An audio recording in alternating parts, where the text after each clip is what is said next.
This is Dave Grohl. Right. From the Foo Fighters and Nirvana. He went online during the pandemic. He went a little nuts and did a whole thing. I thought it was Barry Manilow. Sorry, it's a Barry Manilow. No. I think everyone thinks it's Barry Manilow. We sat here and talked how it was Dave Grohl for like an hour. Yeah. Yeah. Sorry, I missed that. And then I said, You were sitting right there. He I was doing this. something else. He's doing the barbecue, the Dave Grohl. He's out there. He's got new hobbies from the You pandemic. have to stop doing other things when we're on the radio show. Sorry. I'm a little bit sleepy, that's all. But you slept all the 4th of July weekend, right? Yeah, That's what you until told except me. for last night. Well, then you're all caught up. Because that's the way sleep works. Right. It's like the bank. You can bank sleep and stay up for days. My girls got in at 3 a.m. Ooh.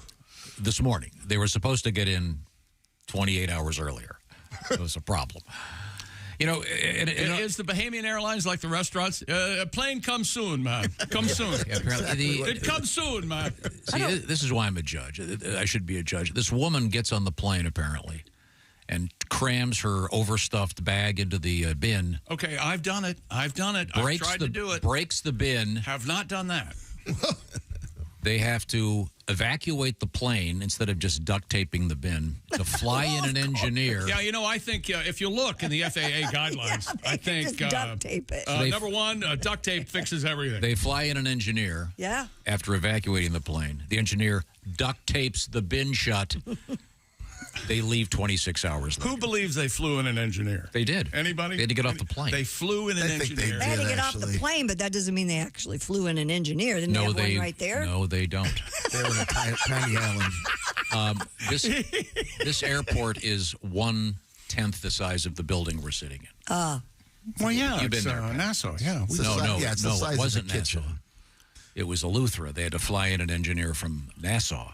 In any event, then they were delayed, and they had to find a place to stay. That still doesn't.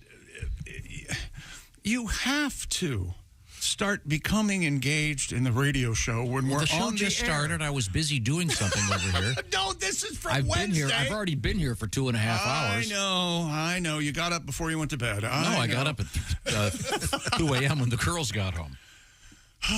You get up at 2 a.m. every day, don't you? No, not that early. Oh, I'd like to say hi to Biak.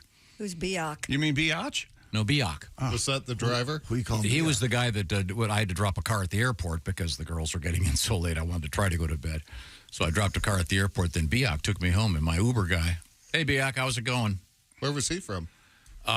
Originally, I probably shouldn't say. He's from a country that's having some serious problems. Well, you know what? There's only 100 of them. No. I think what you've done there is beautiful. You guys want to guess? We can go Ukraine. I got money on Palestine. I got Gaza. No. Think Asia. The point is, Anyway. the guy's only been here for 3 months, so his English was somewhat limited. Oh, God. It's only been 3 months and he had to meet you? How terrifying. But he's might go back to his very, country. very Americanized. I can't get through to him, and we both speak English. So He said he doesn't want to go home because he'll be arrested and never see his family again. So he was a nice guy, and he's gone out in America. He's got the blonde tips and his black hair. I got on the thing, and he was listening to hardcore rap, hardcore hip hop with lots of curse words. And that segued into country. I don't know what channel he was on, but So I'm confused. You got in his car to go back to the airport to get more stuff? no. I drove a car to the airport, dropped it off, took an Uber back to my house why did you drop a car off? So that they'd have so a that drive. the girls could get home. I didn't. You didn't go and get them when they landed? They were supposed to land at 12:30 in the morning. They didn't get there till 3 in the morning? They didn't get home till 3 in the morning. Wow. So leave a car. Was your for 'em. original plan to pick them up? Or Yeah, because they were supposed to be getting it at 6 o'clock on Saturday. Well, that would have evening. been much better. Yeah, but you were already up this morning. Why did you drop a car off? You could No, I have dropped just it went off and got yesterday. them. Huh? What? No, I dropped the car. You don't understand. You're right. I don't know right. why I don't So understand. I don't It understand seems why normal. them coming home at 3 a.m. made you not sleep. You're already up. Because I'm worried about them. Where the hell are they? Well, so worried that, hey, here's a car. I'm not going to stay here at the airport until they get here. Here's a car. No, I dropped the car off yesterday. You dropped the car. Take an Uber back to the airport to meet them when they land. Because when they emptied the aircraft, all of the people on the plane were told, we're leaving in 26 hours. Go do something. I don't know what the problem is, but I'm still having fun with this and him being the way he is, but I don't think Willie is anymore. So It's just hard. I don't think I'm. He comes in from running out for coffee, and he comes in. Well, there's a coyote out in the parking lot as big as a dog. Well, that's kind of the size Kind of they the are. size. I said there's a coyote out there the size of Lassie. Very large coyote. So is Lassie a dog? Lassie's a big dog. Lassie is a, I was going to say a Shetland sheepdog. No, Lassie is a collie. Collie. There's a guy collie playing a girl. You don't see big collies anymore very often. You don't. They're so You pretty. do not. What about the big fish we forgot about? Yeah, what? Sorry, so the big fish was Oscar, not Josh. Sorry. So when did you guys fish? Because it rained a couple days and you couldn't go, I'm sure. I fished up at my lake house. Oh. Did you post something? Is that? No. Oh. I just sent it to Pat to show off. So Well, that's what us guys do. We send each other pictures of our fish. I wanted to see your fish. cool. I'll send you a picture of mine. Yeah, I see your fish. Really? That sounds provocative. Hey, Jeff. Put my face in Christy the wants fish. to see your fish. Oh, I'm going to show I hear her. it's a 12-pounder when angry. How do you weigh it, by the way? Oh, You you do- don't want to make- put a make- hook through that. One of those kitchen scales, I would think. You just Okay. set it on there. Really? Okay. Sorry. We have a lot of interesting things coming up, I can assure you. Willie, did you have a good 4th of July? Yeah, man, it was great. Went up to Appleton. Thank you to all the folks that came out. That was a blast. Went up to Green Bay the day before. Green Bay is awesome. Yeah, it was so much fun. Me and the pals good. had a real good time. Got loose up there in Did ya? Wisconsin. Got loose. Up there in cheese curd territory, man. It was wild. Not as wild as it was in Salt Lake. Wait till you hear what happened at the fireworks display there. There were a lot of horrible fireworks displays this year. I guess the announcement went something like this: if fireworks go into the crowd, they're yours to keep, unless we have to take you to the hospital with serious injuries. At the one in Green Bay, something must have happened. There was like a mushroom cloud, like 5 minutes into the fireworks display. Something must have gone wrong, but then they just resumed right on with the show. Oh, the Oppenheimer tribute? It was wild, man. Something happened. Why hasn't someone done that? An The Oppenheimer Oppenheimer tribute? No, a mushroom cloud firework. Oh, I'm gosh. sure they have. That be considered to be in poor taste? Probably. Terrifying. Maybe send the kids a message. Learn a little something. Did anyone else enjoy the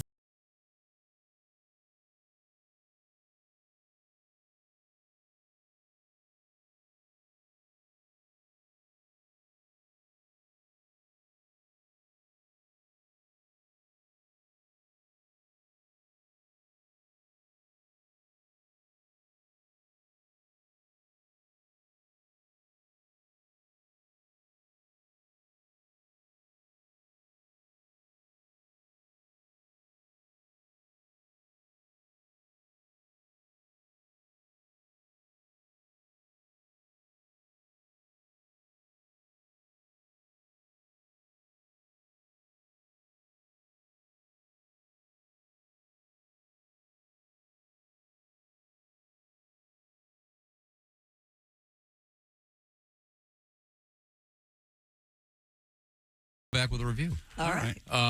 You did not see it? No, I watched one good movie and one bad one, and I read a bunch of books. All right. Fair enough. I cannot recommend the movie. It was terrible. But I What did watch movie? It was After Hours because you're reading Griffin Dunn's book. Yeah. Yes. You'd never seen After Hours? It stinks. And I will tell you this. He's absolutely correct. However, it's still one of my favorite movies. I like that For movie. lots of reasons. Yeah. Yes. Terrible. Yes. Great combination of terrible writing, bad directing, and a terrible script. What was the good one you It's saw? got everything. I saw an old one called A Simple Plan. Oh, yeah. that's great. Of course. That's a great, that's a movie. I'm concerned at the way Billy Bob Thornton is wardrobed in that movie. He's terrific in it. I don't. He's I don't know why great in that movie. It was kind of. Next time you see it, look at his teeth. Cliche. I know. The nice. Is that a plate in his mouth? Or are those really his teeth? He probably said something. Somebody punched him, and that's okay. Thanks. This portion of the Bob and Tom Show will tell you how you can Simply Safe. Imagine a burglar at your home. If you're picturing in the middle of the night, you'd be wrong because according to the FBI, most break-ins happen during broad daylight and spike during the summer. More homes sit unattended, and the days grow longer during this time of year.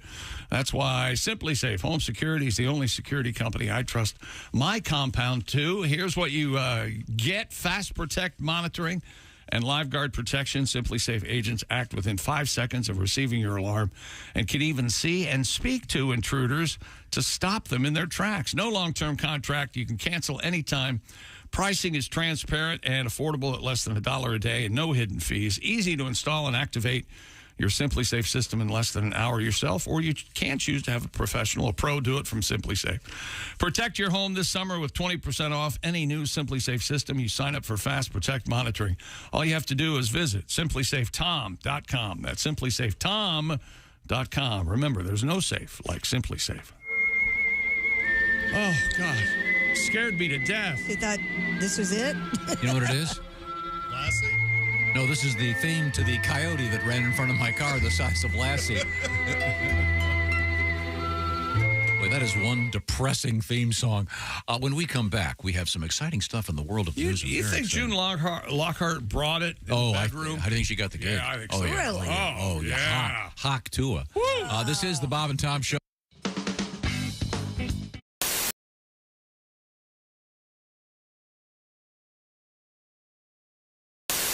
Hello, my name is Alexa. Are you looking for Bob and Tom Radio? Well, it's on me. Just say, Alexa, play Bob and Tom Radio on TuneIn. This is the Bob and Tom Show. Hello. And we've had a wonderful morning because we have a terrific guest in the studio. He's sitting next to Christy Lee. It's a veteran of many years with a guitar. A guy who... I thought you were going to say bottle. I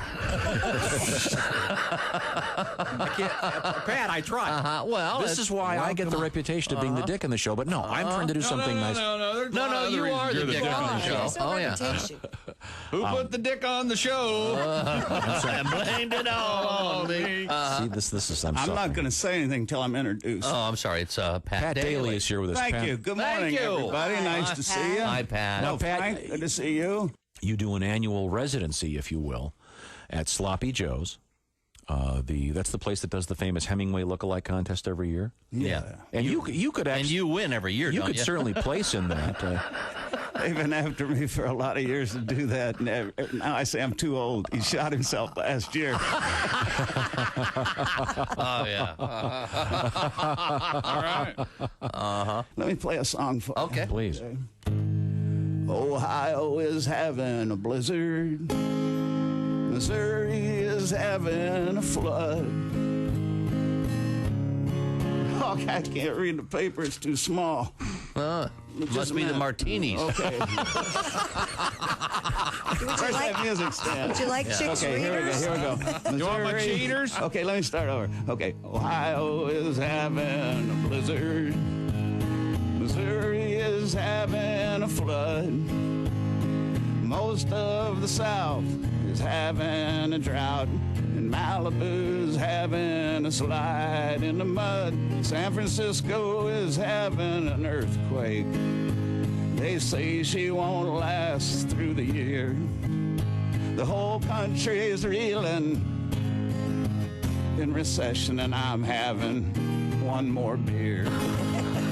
Oh, I'm having one more cold one till the news and the blues disappear. The world's on the brink. There's time for a drink, and I'm having one more beer. Oh, yes. My sister is having a breakdown. My son is having a toke. My dad is having his old emphysema, and I feel like having a smoke. My buddy is having a sexual crisis. She's smiling at me kind of queer. Uh-oh. My secretary's having her pregnancy test, and I'm having one more beer. I'm having one more cold one, till it all hits the wall and disappears. My wife's having fitsin' and cat's having kitsin', and I'm having one more beer. My daughter is having her nose pierced. My mom is having her butt tattooed. My brother is having an affair with my wife. Uh-oh. Guess who's the one getting screwed?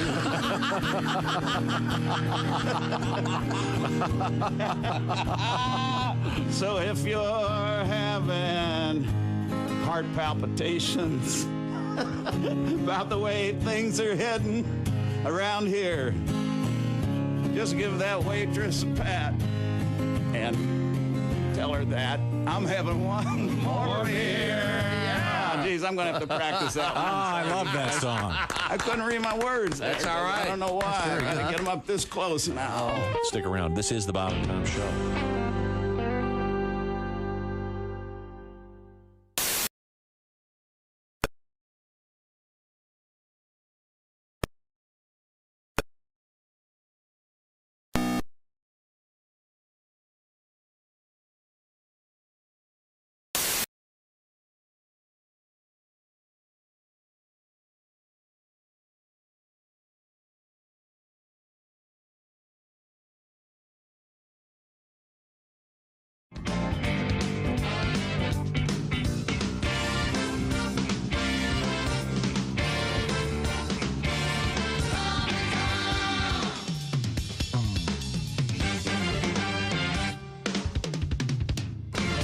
Hi, this is Nick Griffin, and you're listening to Bob and Tom Radio. Ladies and gentlemen, Bob and Tom. Case in which a boat was apparently dumping the cocaine off the side of the boat. Yeah, and the Keys. Down in the Keys. So we'd like to know where, yeah, you got the cocaine. Yes, we'd like to know where you're taking the cocaine. There's coke in the boat, maybe. Coke in the boat, hand the boat over. Coke in the boat, $1 million, maybe. Coke in the boat, coke in the boat. There we go. Bob and Tom in the morning and highlights all day long. The Bob and Tom Show, weekday mornings at 6 a.m. Eastern on Bob and Tom 24/7. Hey, Alexa, how can someone listen to Bob and Tom? Hey, welcome back to the Bob and Tom Show. Look at this fish Jeff Oskey caught. It's gigantic. It's amazing. Yeah. Jeff, now what do you got? You got a little bit of product in your hair. You got a great head of hair there. Is that a little bit of dippity doo in there? What's going on? Right now, today? Yeah, dippity doo. That's what's in And it. check out the bod on Oskey. He's been working hard. Check out the bod on Oskey. Is this been posted officially? I can. I'll post it. Okay, thank you. Look for it. But seriously, do you have a little product in your hair? He puts product in his hair every now and then. It's a fair question. If you got you probably got the best head of hair in here, except maybe for Willie. Willie wins. Hey, how about that? Yeah, you got product in your hair, Tom? Why you bring this up? Why you bring this up, man? Because it's just his hair looks unusually nice today, and I think maybe it's because he's going to be on the TV, and he wanted to. Now, if you wanted to see this head of hair, Ace, what would you do? I'd go on YouTube. Yeah, there you go. Or personally, just look that way. No. He's got you there, Tom. It's right in front of him. Sometimes you say stuff that is so silly. Is this the docu belt? Yeah. Wow, it's nice. Yeah. You did a hell of a job there, buddy. Thanks. Yeah, last time she implied you had a big dock. And, never mind. It's a huge dock. Yeah, I'm pretty proud of it. Huge throbbing doc. Everybody done now? You bunch of children. Ace has very practical, not Ace. Jeff has very practical skills. He's a very good guy. Yeah, he is. It's Build a lots on. dock. I could catch a fish. No, Ace has Hear a great, that, ladies? You can cook. Yeah. Ace has a great head of hair under that hat. Yeah, It's a shame. It's unbelievable. Oh, we were done talking about hair. No. Oh, okay. You have not put that coffee cup down since it was given to you. Oh, sir, I'm trying to wake up. Are you okay? Yeah, I'm all right. What's in there? Is it just 4 shots like Marin? No, Marin drinks 4 shots of espresso. No. That's what he calls coffee. This is just a regular. All right. Sorry. What do you got over there? Dear chick, I hear Tom this morning It's especially disheveled. This reminded me of a story. My 18-year-old daughter works at Panda Express. She came home from work this evening and told me she was working the drive-thru, and her first order of the day was a woman that ordered 2 caramel frappuccinos at Panda Express. My daughter was confused and told the lady, "I'm sorry, ma'am, we don't have caramel frappuccinos." The lady then tells my daughter, "Oh, crap, I thought this was Starbucks." Totally reminded me of Tom ordering the Harvest Squash soup despite not being at Panera. You were at Chick-fil-A. That's true because they're right next to each other. It's a confusing parking lot.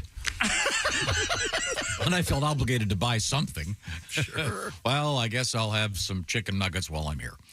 Those are good, man. They're tasty. Not as bad as the time I went to Burger King. Yeah? Went to the drive-thru, ordered my food, paid, and drove off. Sure. Got home and realized I didn't have the food. You drove all the way home? Oh, yes. Then I had to go back to the Burger King, and I walked in. The manager walks up and goes, "I think you left this here." I said, "Yeah, sorry." And he goes, "Are you Tom from the Bob and Tom?" There you go. And I went, "No, I'm Bob." And then I went home. That's how these Wasn't your food cold? stories start. It was fine. This should be playing while you're driving around. This should be while you're driving around town. Here's Tom Griswold going to what he thinks is Starbucks, but no, it's Chick-fil-A. Is that why when they answer the radio thing, they go, "Hi, welcome to Starbucks"? So you know where you are? Maybe. Maybe so. Okay. Now, you saw this movie. This is the new... Yes, the new Beverly Hills Cop. Yeah. It's okay. It's fun. It's exactly what you think it is. And all the characters are exactly who you think they are right at the first scene. Do I have to go back to the first one to remember? It'd be nice, but they show a lot of pictures Do they? of them, and back in. I don't remember much. Remember this, Axel? A lot of that. That's kind of fun. Yeah, it was all right. I did not watch It's a very good year. If I get a chance, I'll watch. We have several letters that have the same theme to them this morning, and even though Josh isn't here, I think we should probably talk about Josh. Yeah. It says during Sunday's NASCAR race through the streets of Chicago, they kept making references to Lakeshore Drive. Yeah, they did. Please, no. I couldn't think of the classic moment in the show's history with this special Josh Arnold lyrics, writes Bob in Northwood, Iowa. I mean, a stack of these letters. People just very excited. I think it'd be nice to have the guy put our names in all those songs. Yeah. Well, go ahead and contact can't really him. do that now. What? I'm not we sure. could do it with AI. Didn't he pass away a week after he was here? Shut up. Something like that. Josh is his last one. I don't think it was a week. I really don't. I think it was like days. I think you're right. If So not we hours. killed him? Yeah, I think so. I think we did. And you know what? It's not the first person we killed on this show. Absolutely not. His dying words were, "With Josh." Josh Arnold. There it is. For all of you naysayers. Nope. Not listening. La, la, la. I can't hear it.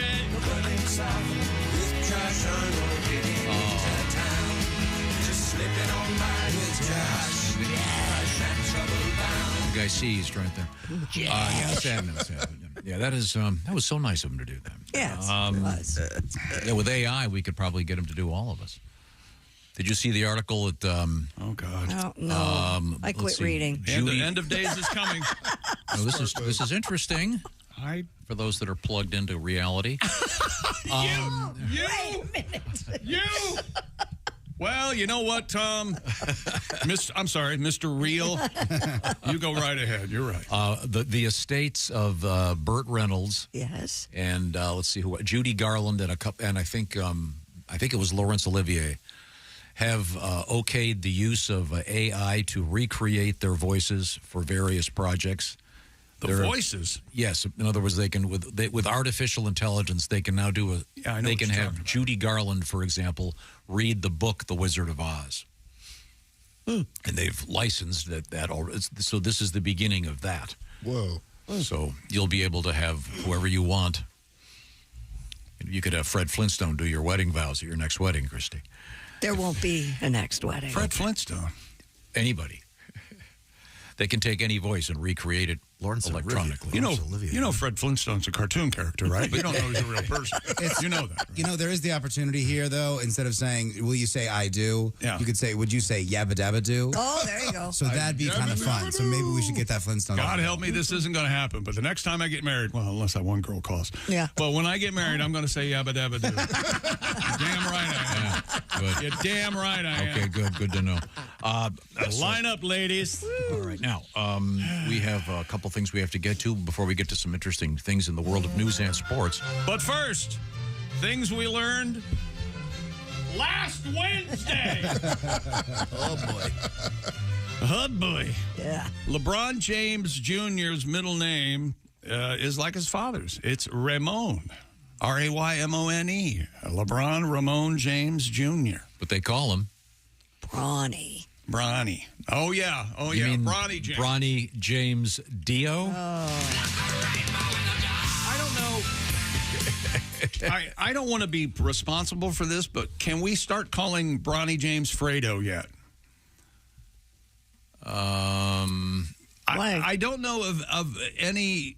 I'm trying to think of a movie character whose son didn't live up to their father quite as much. Oh, I see where you're going. And the only thing I could come up with was Fredo, and I realized he's more of a brother in the story. And he betrayed the family. Well, yeah, but I just did you watch from Saturday? And then his knee swelled on Saturday, couldn't play Sunday. Oh. It's got Fredo bleeding out his ears, man. I'm telling you. So I don't know. I'm not saying we do this. I'm saying if it happens, are you going to feel bad, Jeff Hoskey? No. Okay. There you go. I just like Bronny James Dio because I shout out to the great Ronnie James Dio. Man, the Venn diagram of NBA fans and Dio fans.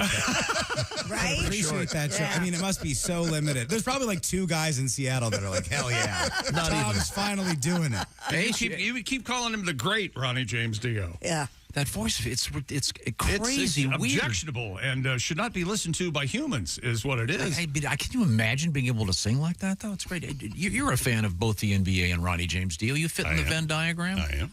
Okay, don't show just because we have one of the weirdest people on earth in this room.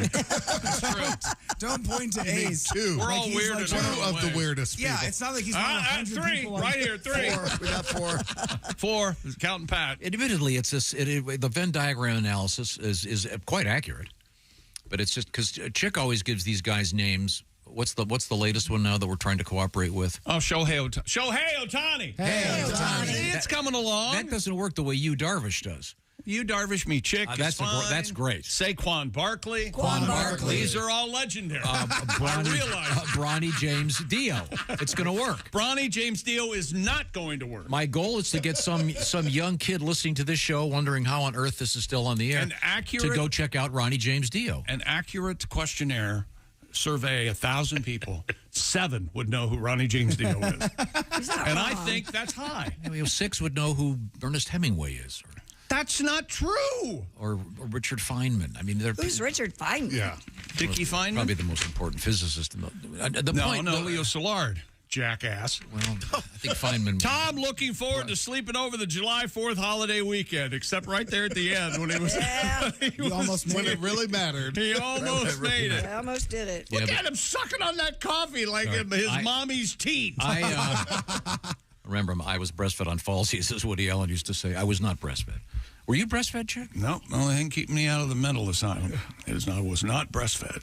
Oski? I think so. Oski. Aski? You don't know? Nothing obsessive. Okay. Well, my son breastfed till he was 3. Oh, my gosh. Yeah, my son went a long time. Yeah, way too long, in my opinion. Yeah, we always get the stories about the 12-year-old that is at some event and whips out mom's food. Yeah. There's a scene in Game of Thrones where the kid is breastfeeding until he's 11. I don't know. Yikes. Yeah, almost. Yeah, when they can go grab their own stool and want to butter it up before they bite down. When you say stool, so they can climb up there and do it standing. Oh, now Pat and I had breakfast a couple times. Yeah, it was fun. Because we were both up so early. You cannot eat alone, can you? No, I was up. I went to bed at my normal time, so I was in bed every night at 8 o'clock. It was glorious. And got up at 4 or 5. 4, the way we're supposed to. I got up at 4. Got up a ton of chores done. It's great. Chores? Oh, yeah. Chores? Yeah. Why would you have chores? It's a holiday. Nobody was there. Fields need to be plowed. That's right. You got that fence isn't going to fix itself. Yeah. Wash the garbage cans and all kinds of stuff. It's a great week. You know, there's a great company that'll come and do that for you. I'll have to get their number from you. I will. Give it to you. Christy and I have that. I have. Yeah. It was going great till I dumped the entire contents of the wet onto my shoes. Oh. They're Please tell me it was one of those. very ungainly. Was it that brand of shoe you wear that I... Never mind. Darth Vader's CPAP mask for Pat Godwin. We need to start marketing. And they make them. I know. You can get a CPAP mask. Well, we found the alien one. I didn't find the Darth Vader one, but I'm sure you could. Got a lot of emails, yeah. Yeah. They can do it. What are the numbers on that? How many people use CPAP? A lot. Yeah, That's a good question. Yeah. I don't know. And you have a portable one, right? Yeah, they're portable. I bet it's more people that know who Ronnie James Dio is. I'll tell you Well, what. no, all the people that are Ronnie James Dio fans are on CPAP. Yes. Now there's your Venn diagram. There you go, Chris. Yeah. So wait a second. You were going there, too. You're saying if I make a Ronnie James Dio CPAP mask, we could sell 2 or 3 of them? Yeah, probably. All that hair coming down.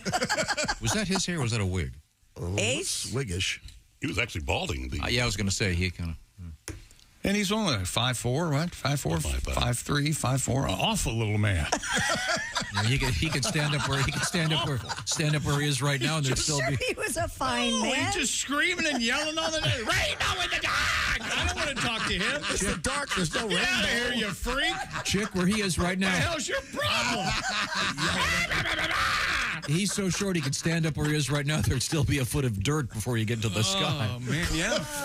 Say rainbow in the dark again. Rainbow in the dark! Don't you mean? I'm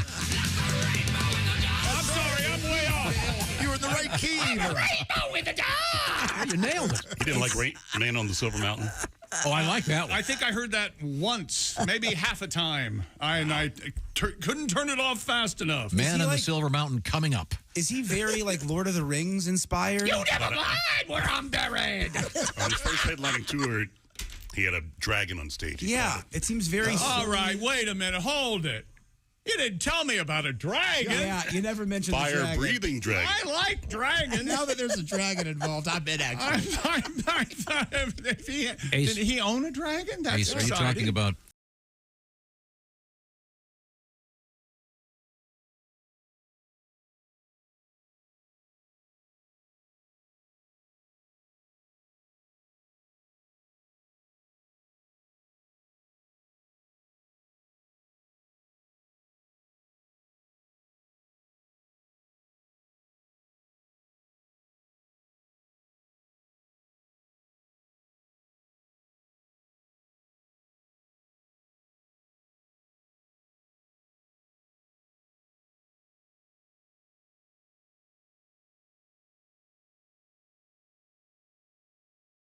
You got me rolling. Are you? got me rolling. Are you?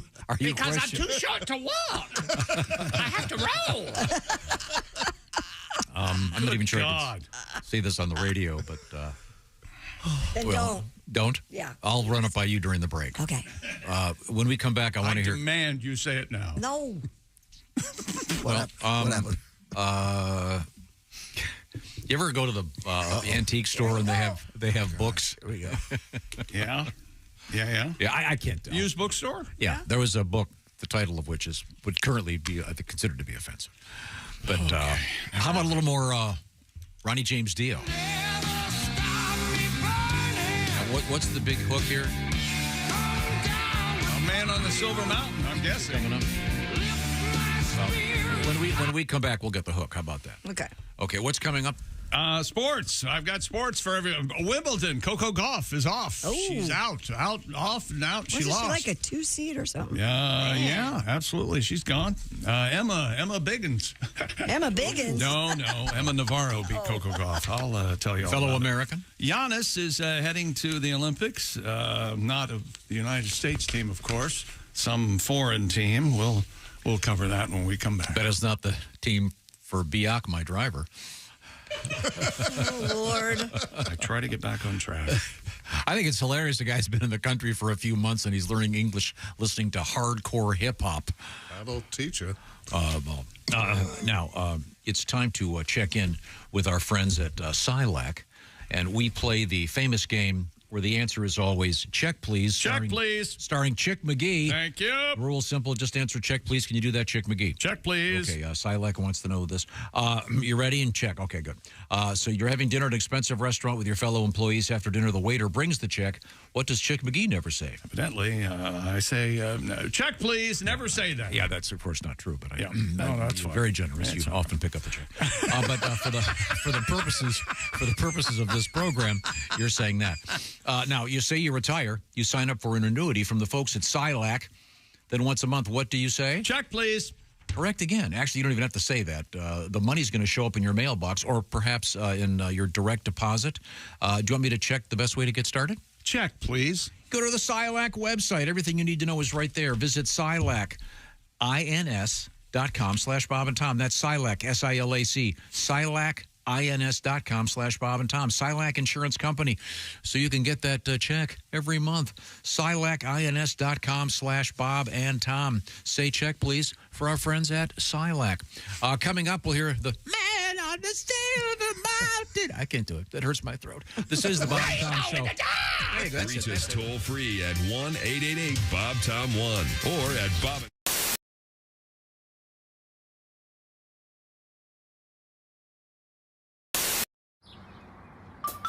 Is that Chick McGee? Why, it sure is. Chick McGee, who knows that an annuity from the folks at Silac Insurance Company means a retirement check in his mailbox every month. Chick works on perfecting his mailbox opening technique. Easy, Mr. McGee. Don't blow that elbow out. Chick isn't quite retired yet. He's just practicing for it. Because one day, Mailbox McGee will be taking his retirement the easy way. SilacINS.com. Silac Insurance Company. 1, 2, 3, 4. Oh, you're gonna paint that barn tonight. Oh, down beside the lantern light.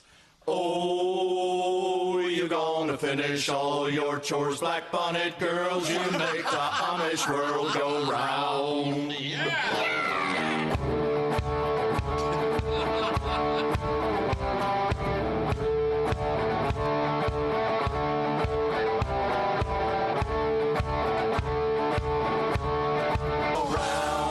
Get on your boogies and ride. Black bonnet girls. Man, that Christie's built like a brick outhouse. Black bonnet girls. As long as I got a view, she's got a place to sit. Black bonnet girls. Yeah, she could churn my butter anytime. Black bonnet girls. Hey, Christy, show us your ankles.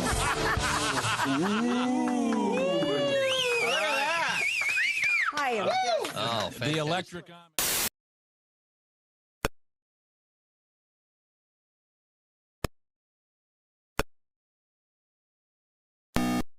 Rainy street course yesterday in downtown Chicago. Major League Baseball, interleague action. Detroit beat Cincinnati. Cleveland over San Francisco. Miami beat the White Sox. Cubs beat the Angels. And Kansas City over Colorado. In the American League, your winners, Minnesota, Texas, Baltimore, Toronto, Boston. National League winners, Atlanta, St. Louis, the Mets, Arizona, and Milwaukee. And the WNBA, Connecticut beat Atlanta 80-67. Vegas over Dallas 104-85. Seattle beat Chicago 84-71. And Phoenix beat Los Angeles 84-78. I'm Chick McGee, and that's your Bob and Tom Sports Update. Ladies and gentlemen, Bob and Tom. You know, Michael McDonald talks about being on the road and how much he loves to go to restaurants after shows. And, his favorite restaurant's Waffle House. Did you know that? I do now. You have to ask me if I like my hash browns, like in the text, covered. Michael McDonald, do you like your hash browns covered? You don't know me, I like them smothered. Bob and Tom in the morning and highlights all day long. The Bob and Tom Show, weekday mornings at 6 a.m. Eastern on Bob and Tom 24/7.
and Tom. 5, 4, 3, 2, 1.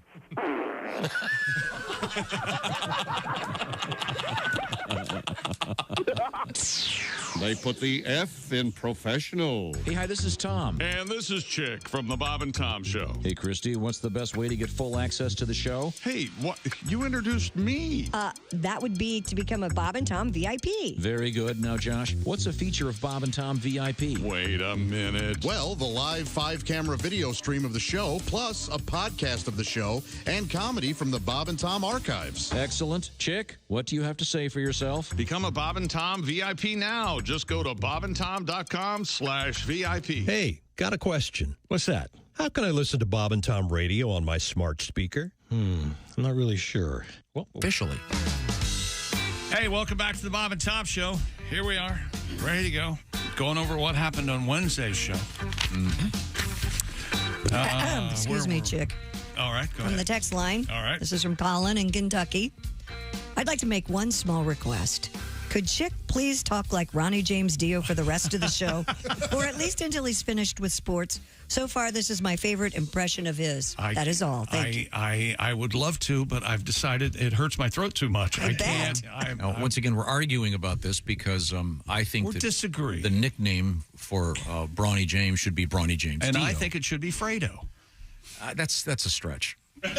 He's already got a nickname. Although it must be difficult to, be the son of a legend and go into the same area of. I mean, you know. You want to fight again? You want to fight again? What's he doing? You want to fist fight in here again? I'm not saying he's a legend. I'm saying he's Brawny. His nickname is Brawny. His name is LeBron James Jr. His nickname is Brawny. Therefore, he's Brawny James, and therefore, and I know, Willie, your contention is the Venn diagram of people that know who Ronnie James Dio is. I'm not going to go Venn diagram. Anybody knows who Ronnie James Dio is. Ace and I do. Well, we're somebody. You're not normal. I know went who through this. Ronnie James Dio is because I loved Jack Black growing up. I love Tenacious D. There's a Tenacious D song dedicated to Ronnie James Dio. So I understand it, but what I'm saying is that Brawny is his nickname, so why are we trying to give him a nickname? Because this show we give everybody a nickname. Yeah. Because we take over. That's what a nickname does. We're taking charge of him. Wilbur. See what he just did? All right, whatever. Let's do it. Brawny James Dio. Let's have fun with it. Let's do another hour on Brawny James Dio. Will you at least sing Man on the Silver Mountain? I would rather do Rainbow in the Dark. Apparently, I'm just singing it in the right key.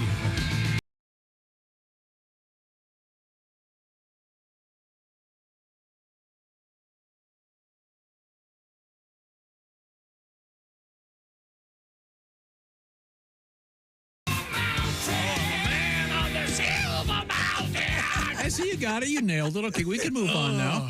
A little bit Well, of that Brawny does sound James. like Deep Purple. Way to go. Way to go, Ronnie. Let's see. Where were we? Tom had no idea Copacabana was by Dave Grohl, even though we talked about it for about an hour. Ed Septic zoomed in for the 4th of July. Yeah, he did.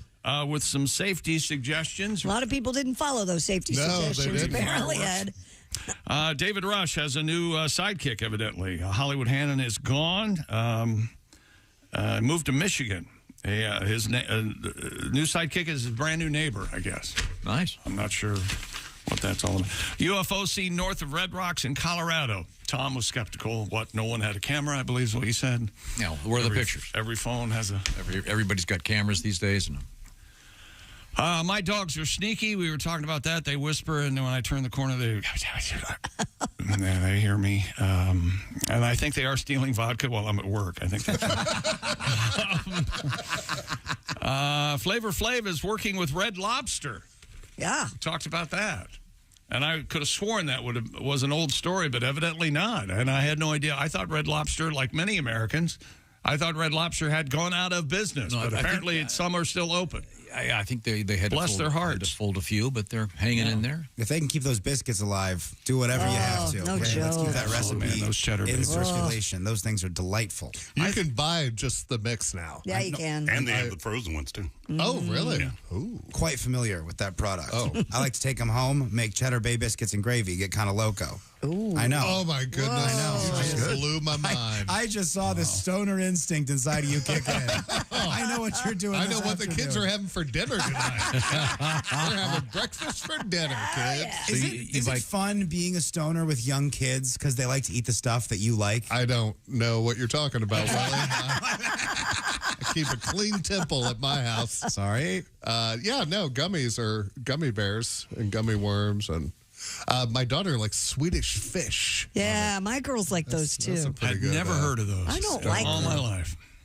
I never knew what they were. What are they? Swedish fish. Very popular candy. They're just Yeah. some sort of gummy candy. And Trader Joe's has one too. I don't. They're kind of like Swedish fish, but I don't remember what they're called. But the same. Switzerland fish. Yeah. That's remain neutral. On a different note, Flava Flav also, I don't know if you remember this story, he's the official hype man for the what team at the Olympics? Volleyball? Women's basketball? Women's water polo. Yeah, I nailed it. He is? Yeah. I don't know anything about this either. Yeah. Team captain Maggie Steffens posted on social media asking for more fan support, and Flava Flav wrote, as a girl dad and supporter of all women's sports, I'll sponsor whatever you need. So he said he's going to go watch the team play in Paris. They cannot swim as well with those clocks around their neck. That has to weight them down in the Has pool, to, right? Yeah. Going to be a detriment. But they always know how much time's left in the period. Flavor Flav and Brigitte Nielsen had a daughter? No, they were married though, weren't they? He said he was a girl dad. I don't know. He's got a bunch of kids. He's got a bunch of kids. Well, that's a comforting thought. Let's see. Clint Searwood stopped by to talk about Weber Grills. We talked to Allie Breen, and we went over sexy time. So it was a good episode. Cologne, clean cars, and first dates, evidently. It sounds like Dwight Yoakam. Cadillacs,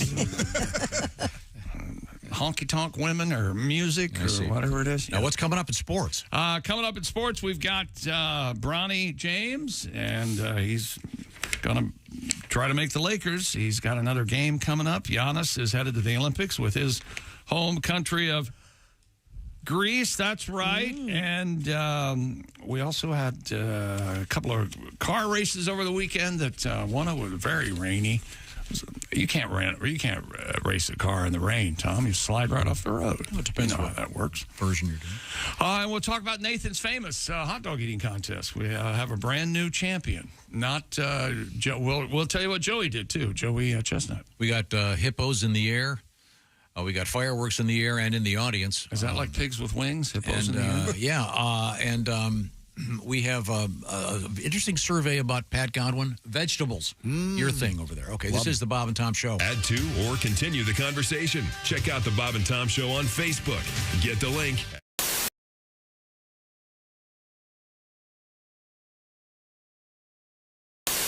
In the last break, if you were with us, you know that we took a pair of special panties known as the Club Vibe.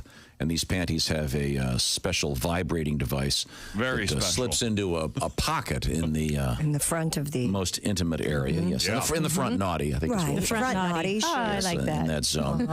And Josh put them on, and then Josh, did you enjoy that? Yeah, not bad. And the way it worked, there was a button on there's a remote control button, and Sadie and Chick were able to press that button. It also and you're talking to it, the sound activates it. So as an experiment, we brought Dean, our producer, into the room, who's a very fine guitarist, and Dean happens to have a bass. Try playing a note on the bass, and Christy, see if it vibrates, please. All right, here we go, and we should come up with a safe word. No, we should need me to stop. Wait a minute. What note are you choosing? Are you a romantic note? Yeah, because no doesn't mean no. When No you have doesn't- safe what word. The safe word should What's be your safe word? Chick. Oh, I think Getty. Getty Lee. Getty Lee. Yell for Getty, and we'll stop. Getty, okay. Chick could be fine. I like that. And remember, you don't have to listen to the safe word. So now when he hits the bass, But tell then me. that's not safe. Tell me if it vibrates. Bad advice. Bad when advice. he All hits. right, we'll start out with it. We'll start out with the G string right here. Is that vibrating? Is it still vibrating? Oh, Yes. it indeed the G? picks up ambient sound from Okay, music. wait a It's minute. not inside. I'm not Okay, trying I to know. spot. I don't know how much longer we can go. Her face is already flushed. I don't Hey, this think. is foreplay. That was just a I don't foreplay think- Yeah. note. Dean, Okay. do something with kind of a beat to Well, it. let's see if she can take a low E right here. Oh my God. Does that change the vibration? Yeah. Does and, it? Well, and it's sustaining. Hey,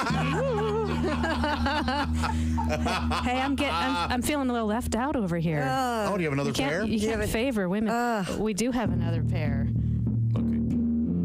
Okay, here's the funny thing. There's kind of a little delay between When you hit the hit the chord and then it picks it up. Anticipation, little anticipation. We need Oh boy. Does it vibrate? You know, none of the bass players I ever dated did this.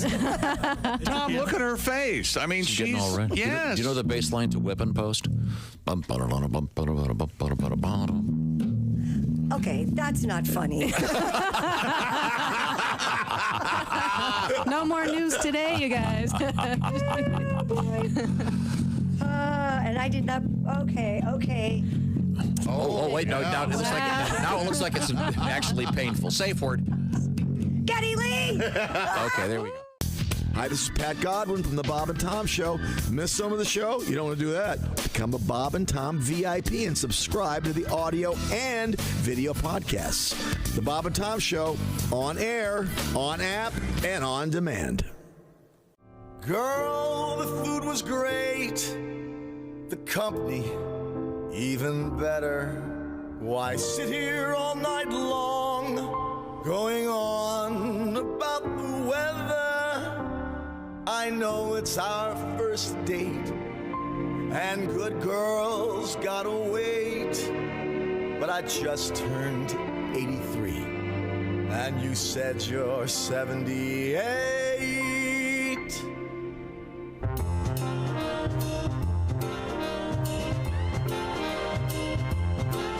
The moon is full, you know what I'm thinking.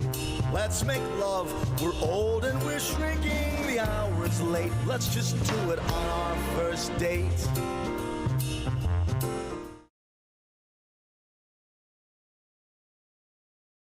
Hello, my name is Alexa. If you have a smart speaker and what to hear, Bob and Tom Radio, just say Alexa, play Bob and Tom Radio on TuneIn. Now, you try it. Alexa, play Bob and Tom Radio on TuneIn. That's the first smart thing you've said to me since you took me out of the box.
Hey, this is Mike Birbiglia, and you're listening to Bob and Tom Radio. Hey, Chick, you've heard about this thing called an annuity? Sure. Do you know what they are? Not sure. Actually unsure. Well, Mr. Unsure, annuities ensure that you'll still have income even after you retire. Kind of like getting a paycheck for not really working. I like that deal. Oh, yeah, that's obvious. Hey! So, to get started, here's the name you need to know. Silac Insurance Company. Silac? Yep, Silac, S-I-L-A-C. Living longer requires more than just Social Security. Agreed, but I'm still unsure. Hey, Silac's annuities help protect the unsure against financial risk to their retirement savings. Down market? No problem. An unexpected health issue? Not an issue. Your annuity is flexible because life isn't predictable. Silac, huh? Fly-by-nighters? Nope. The company actually opened during the Great Depression. Back then, they were on a mission to help people when people really needed the help. So signing up going to be complicated? Silac makes getting an annuity clean, simple, and transparent. Move on from unsure to insure. Silac. Get started now at SILACINS.com. Performance varies. Past performance not indicative of future results. Consult with your farm. Hey, welcome back to the Bob and Tom Show. Chrissy Lee at the Silac News Desk. There's Pat Godwin in the performance room. Hello. There's Willie Griswold. I'm in. Successful weekend in Wisconsin for Wilbur. There's Jeff Oskey. Yes, sir. Caught a big fish over the 4th of July Caught break. it on a bluegill, on a live bluegill. No kidding. Yeah, caught a baby bluegill, put a hook through the back, and put it back in, and then a bigger fish ate it, and I caught that fish. The circle of life. That's right. Poor little You baby can still see the baby bluegill in its stomach as you were. So You could have left that part out. killed a baby bluegill. Did you throw it Well, back? no, yeah, I put the fish back. No, so the baby bluegill. No, it's in the fish stomach. It's in the belly. So you catch a baby bluegill, you put a hook through the back. Big catfish eats it, then you hook the catfish, and the catfish gets the bluegill. Right. Done. Okay. Throw the catfish I knew back in. the same situation. I knew a woman who swallowed a fly one time. Yeah. And went through the whole thing. Sounds familiar. She didn't make it. There's Ace Cosby. I'm Chick McGee. Hello, Tom. Got this letter says, let's see, I hope you had a safe holiday weekend. Well, it's a little too late for that. Huh? Robin from Green Bay. What a great time my friends and I had at Willie and Colin's show on Friday in Appleton. They were hilarious. Hell yeah. Oh, nice. He says, hope you guys enjoyed Wisconsin. I can't wait to use my silly Willie koozie. Oh, yeah. I had to sell the new koozies. I got a joke. I say dilly dilly Willie. Copyright infringement, though. So they say silly Willie. Pretty nice. Chick, it looks like I got it to look like, remember in Lost, the Dharma Initiative? Sure, yeah. They have all their, like the logo, and it just says beer. It's supposed to look like that, but I think that reference is lost on everyone else. Get ready for Lost to enjoy a reemergence. Because it's on Netflix. I'm so excited about it. Back on Netflix, I guess. They're coming up. Oh, the first couple years of that show were the best. They sucked me right in, man. I like the smoke monster and the kid who could see stuff, and then all of a sudden they veered away from it. See the episode where they go down into the crashed plane underwater? I didn't see that part. Oh boy, that is. I don't know how they did that, but wow. Thanks for writing that. That was nice. We had a lot of fun in Wisconsin. Man, I love it up there. Okay. From Wimbledon, yes. Defending champion Carlos escaped from Alcaraz, and top-ranked Jannik Sinner a one win each away from meeting in the semifinals. Both reached the quarters with victories. Coco Gauff losing yesterday to Emma Navarro. Madison Keys also had to retire. She hurt her leg. It was a leg injury, actually. She had to, as they call it, they don't say quit. They say retire when you leave the match. She hurt her leg. Giannis is now an Olympian. He's headed to the Olympics for the very first time. Scored 23 points in Greece. Held off Croatia 80-69 in one of 4 men's basketball qualifying tournament finals being held to determine the final spots at 12-team field for the Paris Games. The U.S. team working out the UNLV campus. Everybody there enjoying camaraderie. They say without, I know you love this question, who has the best sense of humor on the USA men's basketball team? team? Does? Without a doubt, Anthony Davis said it was Kawhi Leonard, believe it or not.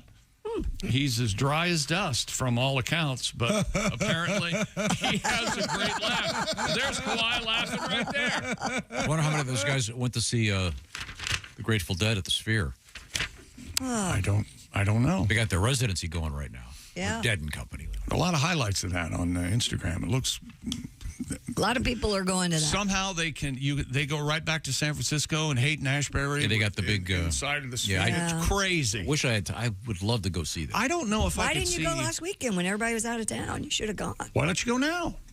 You mean like right now? Right this minute. Be a man. Go buy the ticket. Head to Vegas. Call your favorite Uber driver. Yeah. I tell you what. The airport? Biak. I tell you what. Biak is his name, yeah. Why don't you go with them? I will go with you. To see the Dead? We'll get up right now and go. Maybe I'll be a deadhead at the end of the show. Yeah, I got too much going on this week, but there you go. I do have tickets to check out the Eagles at the Sphere. I am going to that one for sure. I have a friend going to that too. I already got the tickets. That'll be cool. This might be a sentence. This might be a sentence that's never been said before. But Dad, let me know if you need some mushrooms. Is what I would say. That is nice. That's a bond. You're bonding, I think. Yeah. The Dead have like another 10 shows at the Sphere or something. So, Pat Award won the IndyCar race in Mid-Ohio and over there in Lexington. Alex Bowman. Wait a second. Can you want to create a nickname for Pat Award? My daughter already has. She calls it, and I hate it. Double O? No, she calls him Pookie. And every time she says it, I think of that stupid song that you brought up years ago. Oh, Pookie. Lend me your comb. Or whatever it is. Kooky, lend me your comb. Yeah, well, I think hit. of Pookie because of that. I tell you what, play Ronnie James Dio instead of Kooky. Lend me your comb. Alex Bowman won the rain race there in Chicago. And Nathan's famous 4th of July hot dog eating contest. I'll tell you about that in a second. But first, the Fever overcame a second-half slump on Saturday to win 83-78 over the evil New York Liberty and Caitlin Clark. Record-setting performance. The first WNBA rookie to record a triple-double. Caitlin had 19 points, 13 assists, 12 rebounds. Man. Yeah. Made WNBA W history. Here we go. The W. Saturday. I don't know if I can get myself to say the W like you do, but I will say. I want to do a quick trivia question. Do you mind? Of course. But I'm going to try this. I'm going to try this on Ace. See if it works. Ace, what movie is, quote, the Big W, unquote, prominently featured? Big W. The Big W. Okay. Do you know this chick? I have no idea. Mr. Oskey? No clue. Mr. Godwin? Citizen Kane? Oh, jeez. Christy? I have no idea. It's a good guess, Pat. Willie? Is it maybe like the Oliver Stone, George W. Bush movie? No. Maybe? I'll tell you this. There's a W in the title, right? No. I thought there was a... the movie is... It's an upside-down W. I'm sorry. It's a mad world. Oh, how the hell would you know that? W starts with... World starts with a W. Oh, okay, I'm sorry. I thought you meant the letter... Never mind. Sorry. When did that come out? Oh, God, when I was a kid. I just thought that... Is that movie... Does that hold up? Do people still... That's okay. That's all right. Jonathan Winters. Okay, never mind. A little bit too much on the nose for me. The Big W. My comedy palate is... This year's Nathan's famous 4th of July hot dog eating contest. Defending champion Miki Sudo won her 10th title. Patrick Bertoletti earned his first men's title. Sudo had 51 hot dogs. She set a new world record for the ladies, with Bertoletti eating 58 hot dogs and buns, as they say, to clinch the title. Joey Chestnut, the reigning men's champion at Nathan, a winner of 16 out of 17 previous competitions, did not attend following a rift with MLE, Major League Eating, a sponsorship deal with plant-based food brand Impossible Food. By the way, Joey competed against 4 soldiers at the United States Army base in El Paso, Texas. He won. Yeah. He beat the 4 soldiers, 57 hot dogs in 5 minutes. And their scores were combined? They were. I think they ate 48 together. So that's very weird. Really? Yeah. Yeah. And then his next thing is he's taking on Kobayashi. Yes, in September, I guess, on Netflix. On Netflix. It's not exactly Tyson fighting one of the Paul guys. But I hope we didn't spoil it for you, Ace. I assume you taped it to watch later. The hot dog eating competition? No. I find that just disgusting. Oh, yeah. Organized gluttony? Yes, but the way they dip the hot dogs in water. Yeah, it is hard to watch. I was with my Bring out the cousin. buns. My cousin is married to a Japanese woman, and she had her parents from Japan, and they'd never seen competitive eating. And they were watching it on TV, and they were just fascinated. Oh, really? They were completely taken by American culture. Well, I think there are Korean YouTube stars that just eat, don't they? That's all they do? Like the mukbang? Or Yeah, there's like a whole video. The ASMR or whatever. It's unbelievable. Yeah, I don't know, but these people, they were just taken with it. It was so much. There you go. I think for the hot dog eating contest, like, you should have to, like, grill it yourself, Yeah. put it on a bun, add condiments, and then eat it. Like, I add another step. It's too easy. They're already done. Sure. You're sitting there on a platter. I think they should have to drop every third one on the ground and wash it off and then eat it. Are they boiled? Because that, I don't know. I think so. You've always got the great questions, Tom. I don't know. I find it really disgusting. I don't know how Nathan's prepares their hot dogs. Why don't you call the restaurant and ask? I'm just curious. I bet they have a hot dog steamer. That's what I bet. I'm going to go steamed. I bet their hot dogs are steamed. Do you have Steamed in beer. those rollers like Yes. they have at the truck stops? So they've been in there for like a week. Roller dogs. That's an I entirely don't think they've different been in sport. there a week. Come on. Some of them I wouldn't bet. You know, they not only have roller hot dogs, they have roller hamburgers, Yeah, too. they do. Mm-hmm. Hamburgers shaped like hot dogs. Have you had a Toronado? That's what that is, right? A hot dog shaped to hamburger? me, It's wrapped in like a tortilla, though. It's okay. Okay, what television detective drove a Toronado? Oh, Jiminy Christmas. What? The answer is Mannix. You're welcome. He's talking to nobody. Season 1, a convertible custom Toronado. Beautiful car. Anyway, these hot dogs, the hamburger-shaped hot dogs, are hideous-looking creatures. If you just go ahead and use your brain there for a second. It's immoral. Yeah, you're never. The hamburgers should be shaped like hamburgers. I'm sorry. Unless the country's having. Look at this. We got an email from a happy Raycon user. I've had the last model of, this is from Chris, I've had the last model of everyday Raycon earbuds for a year and a half. Never disappointed. I've heard notes and sound out of those earbuds I never knew existed. Hands down, the best earbuds I've ever owned. I just received the 2024 everyday earbuds, and I am again blown away. Thank you for all your recommendations. They do not disappoint. That is from Chris. That's right, Raycon everyday earbuds. Now it's active noise cancellation, gel tips with ergonomic design for that perfect fit, and multi-point connectivity that lets you pair with 2 devices at once, plus quick charge function and weatherproof and sweat resistant. And they come in a variety of vibrant new colors: blush violet, forest green, royal blue, classic black. And Raycon offers a 30-day happiness guarantee. Go to buyraycon.com/Tom today and get 15% off your Raycon order plus free shipping. 15% off and free shipping. Buyraycon.com/Tom. That's buyraycon.com/Tom. Coming up, we have more sports. We have a sex toy ban out there in the universe. They could have my sex toy and they pry it out of my cold, dead hands. Glad you said hands. Also, we have a great story from the Tour de France. It involves romance. Oui, oui. Yes, oui, oui. This is the Bob and Tom Show.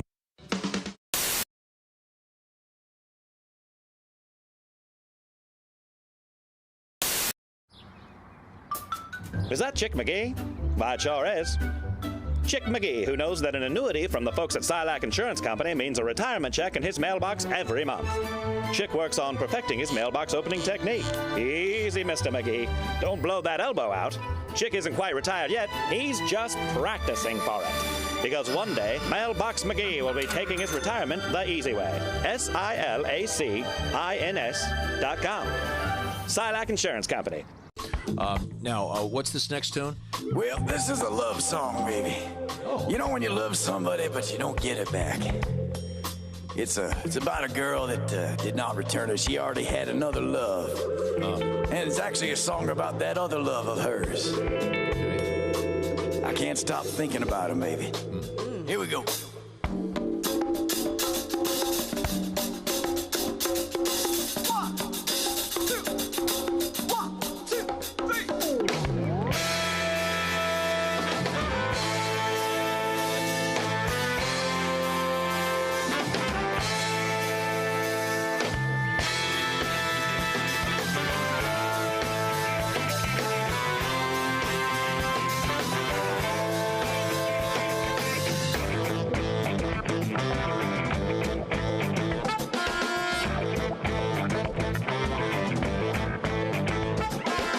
She's a girl who knows exactly what she wants. A man who knows her game and well aware. So many irons in the fire in a juggling act. Tricks on the hook, balls in the air. She spends a lot of time with Peter, and Willie's always up for it. Richard is so smooth and slick, but she loves Dick.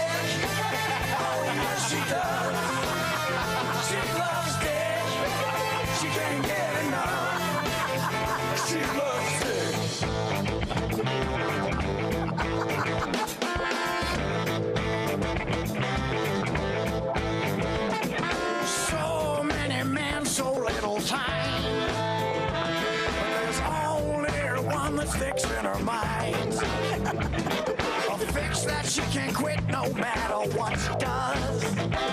An affliction, addiction that she loves. She spends a lot of time with Peter, and Willie's always up for it. But Richard is so smooth and slick. She loves Dick. Oh, yes, she does. She loves Dick. She can't get enough. She loves Dick. Hey!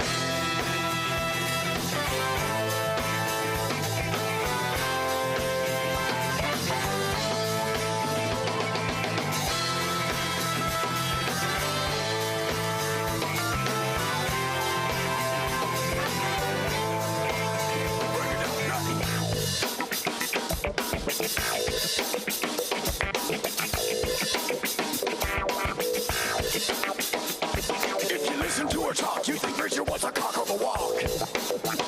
He's good to the last drop. And she can't stop, she can't stop. If you listen to her talk, you think Richard was a cock of the walk. He's good to the last drop. And she can't stop, she can't stop. She spends a lot of time with Peter, and Willie's always up for it. But Richard is so smooth and slick. She loves Dick.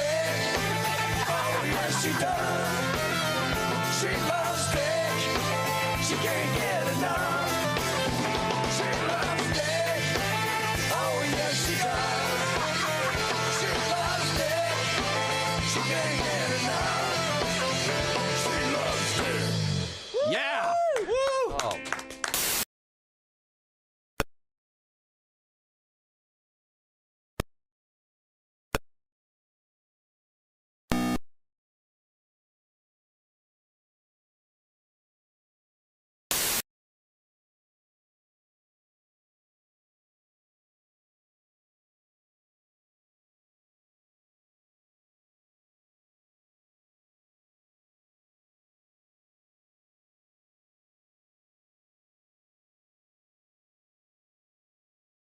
Radio. Essential Morning Radio. All day and all night. Some like Bud, some like Schmitz, but for me, it's Bob and Tom Radio.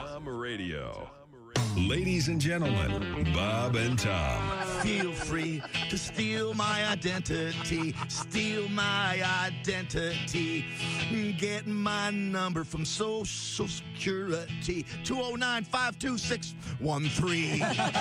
Child support's due. You can pay that too. Please steal my identity. BB, steal my identity.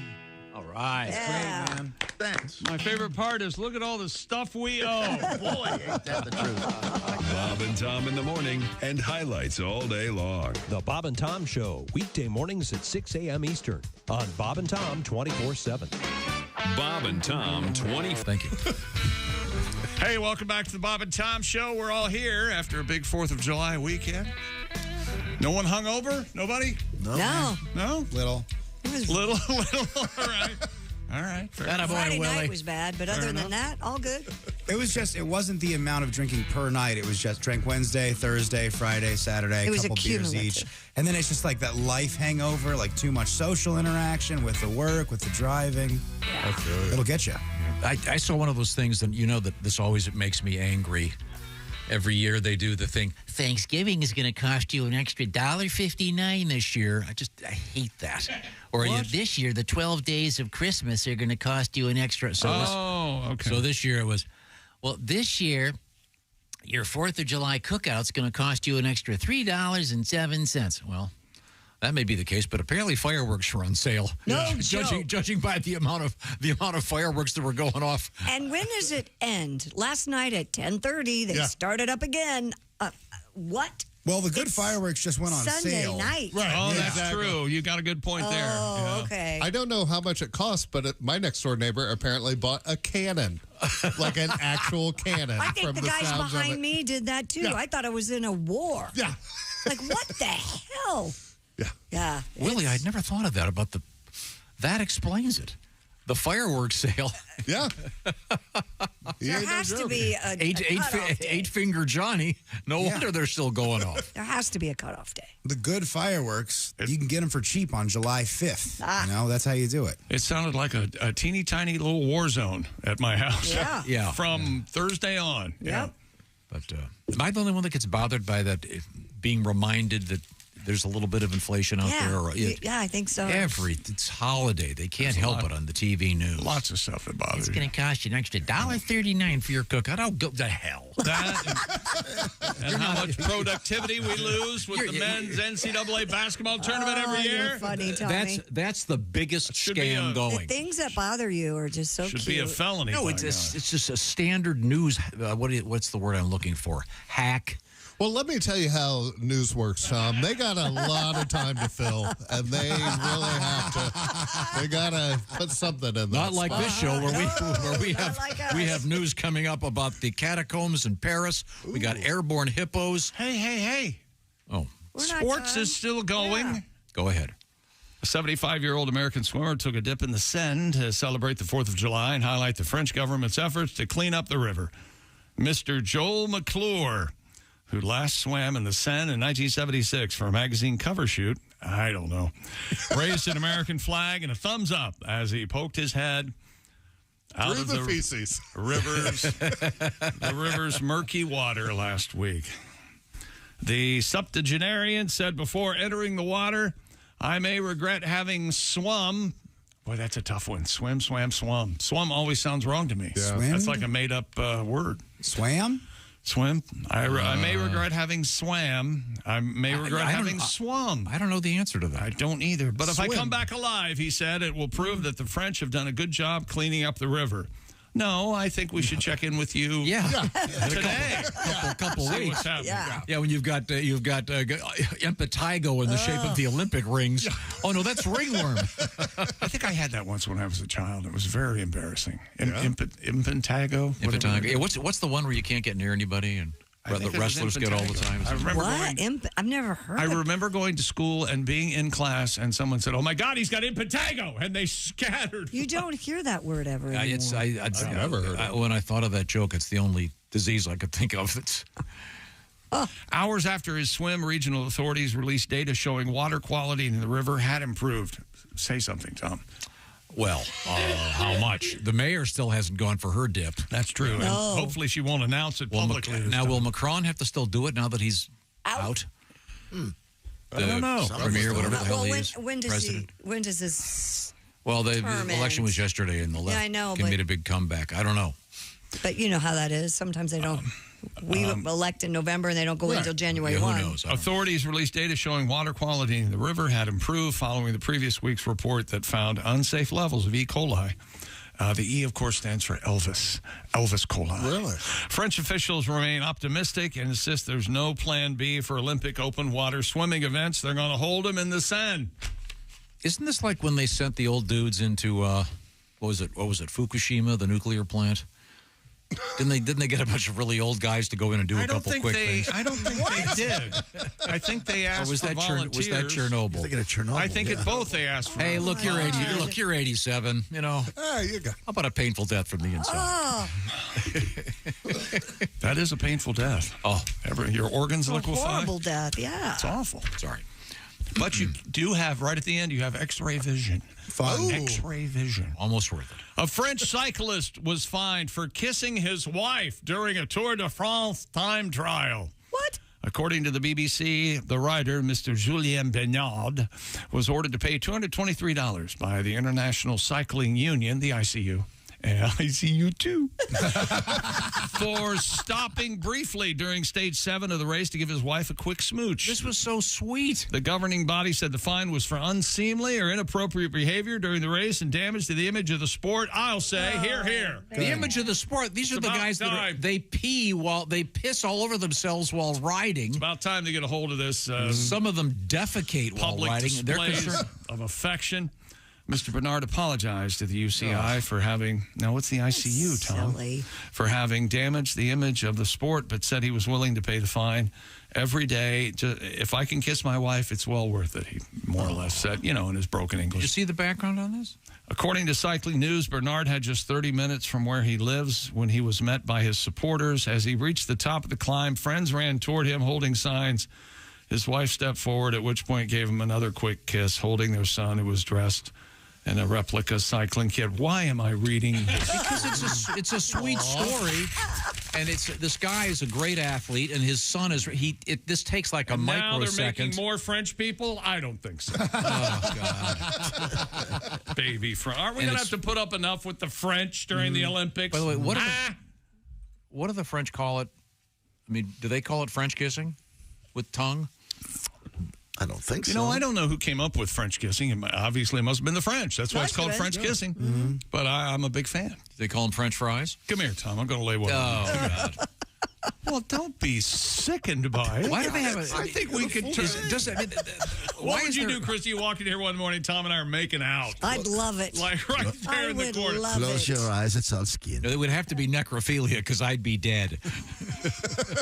You'd never know it was If cheap. your eyes were closed, well, you've got a beard. See, that's a giveaway. Shaves the beard. I will shave my beard for you, Yes. darling. Will you talk with a French accent? Absolutely. Of course. Okay. Come here, Thomas. Give me that Thomas. Do you think the fact that he had to pay the fine makes it a little bit hotter? For his wife, probably, right? That he would give that up for her? Yeah. Yeah, pretty It's an hard. expensive kiss. I bet he didn't even know that it was against. Would you know that was against the rules? He just leaned over the bike, smooched, and then kept going. Yeah, it's not like he got off the bike and they made out. They're finally getting some good publicity. It's not like he had so many steroids his balls were hitting the ground like most of the guys were doing. Yeah, there's that. So got to get some nice. They accuse him of sullying the sport. Like, are they afraid she's going to, like, slip him something? Like, why? Performance enhancing. Yeah, maybe like so. she has something in her mouth that she's going to slide to it. Like, is that what they're worried Well, about? What would there's it that, be? maybe. Don't they drug test after Cocaine? the? I don't know. Yeah. Meth? And a little cocaine. I don't know. Can you smoke cigarettes while you're riding the bikes in France? No. There's a picture. Back in the day, they used to do that, right? There's a picture of two guys during the Tour de France having a cig. Have you guys Are you not seen serious? that photo? Oh, really? Yeah, it's a fun pic. I'm not surprised. Look it up. Tour de France cigarette. Now, remember, this part is where we do Super World Those are Records. good right? lungs. Well, this isn't a world record. This is... I don't know what this is. According to CNN, there are a number of serious barf bag collectors. Mm-hmm. Are you Why wanting are me you to getting do that story? I had that from last week. Is it a world record? Okay, go ahead. I probably put it in the wrong stack. Mr. Steve Silberberg. Silberberg, come and take me away. Oh, that's nice.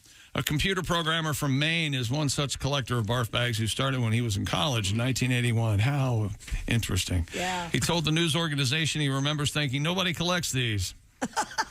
There's a reason. This is what I'm going to do. There has to be a guy named Ralph that collects them. I don't remember seeing a barf bag on a plane recently. Do you?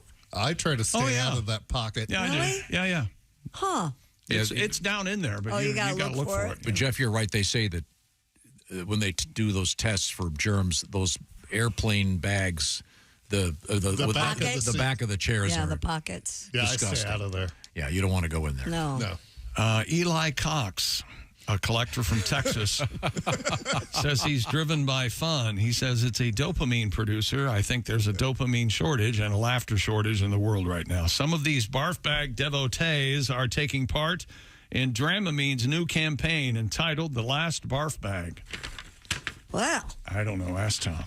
Oh, it's a promotion for Dramamine. I guess. How many barf bags does he have?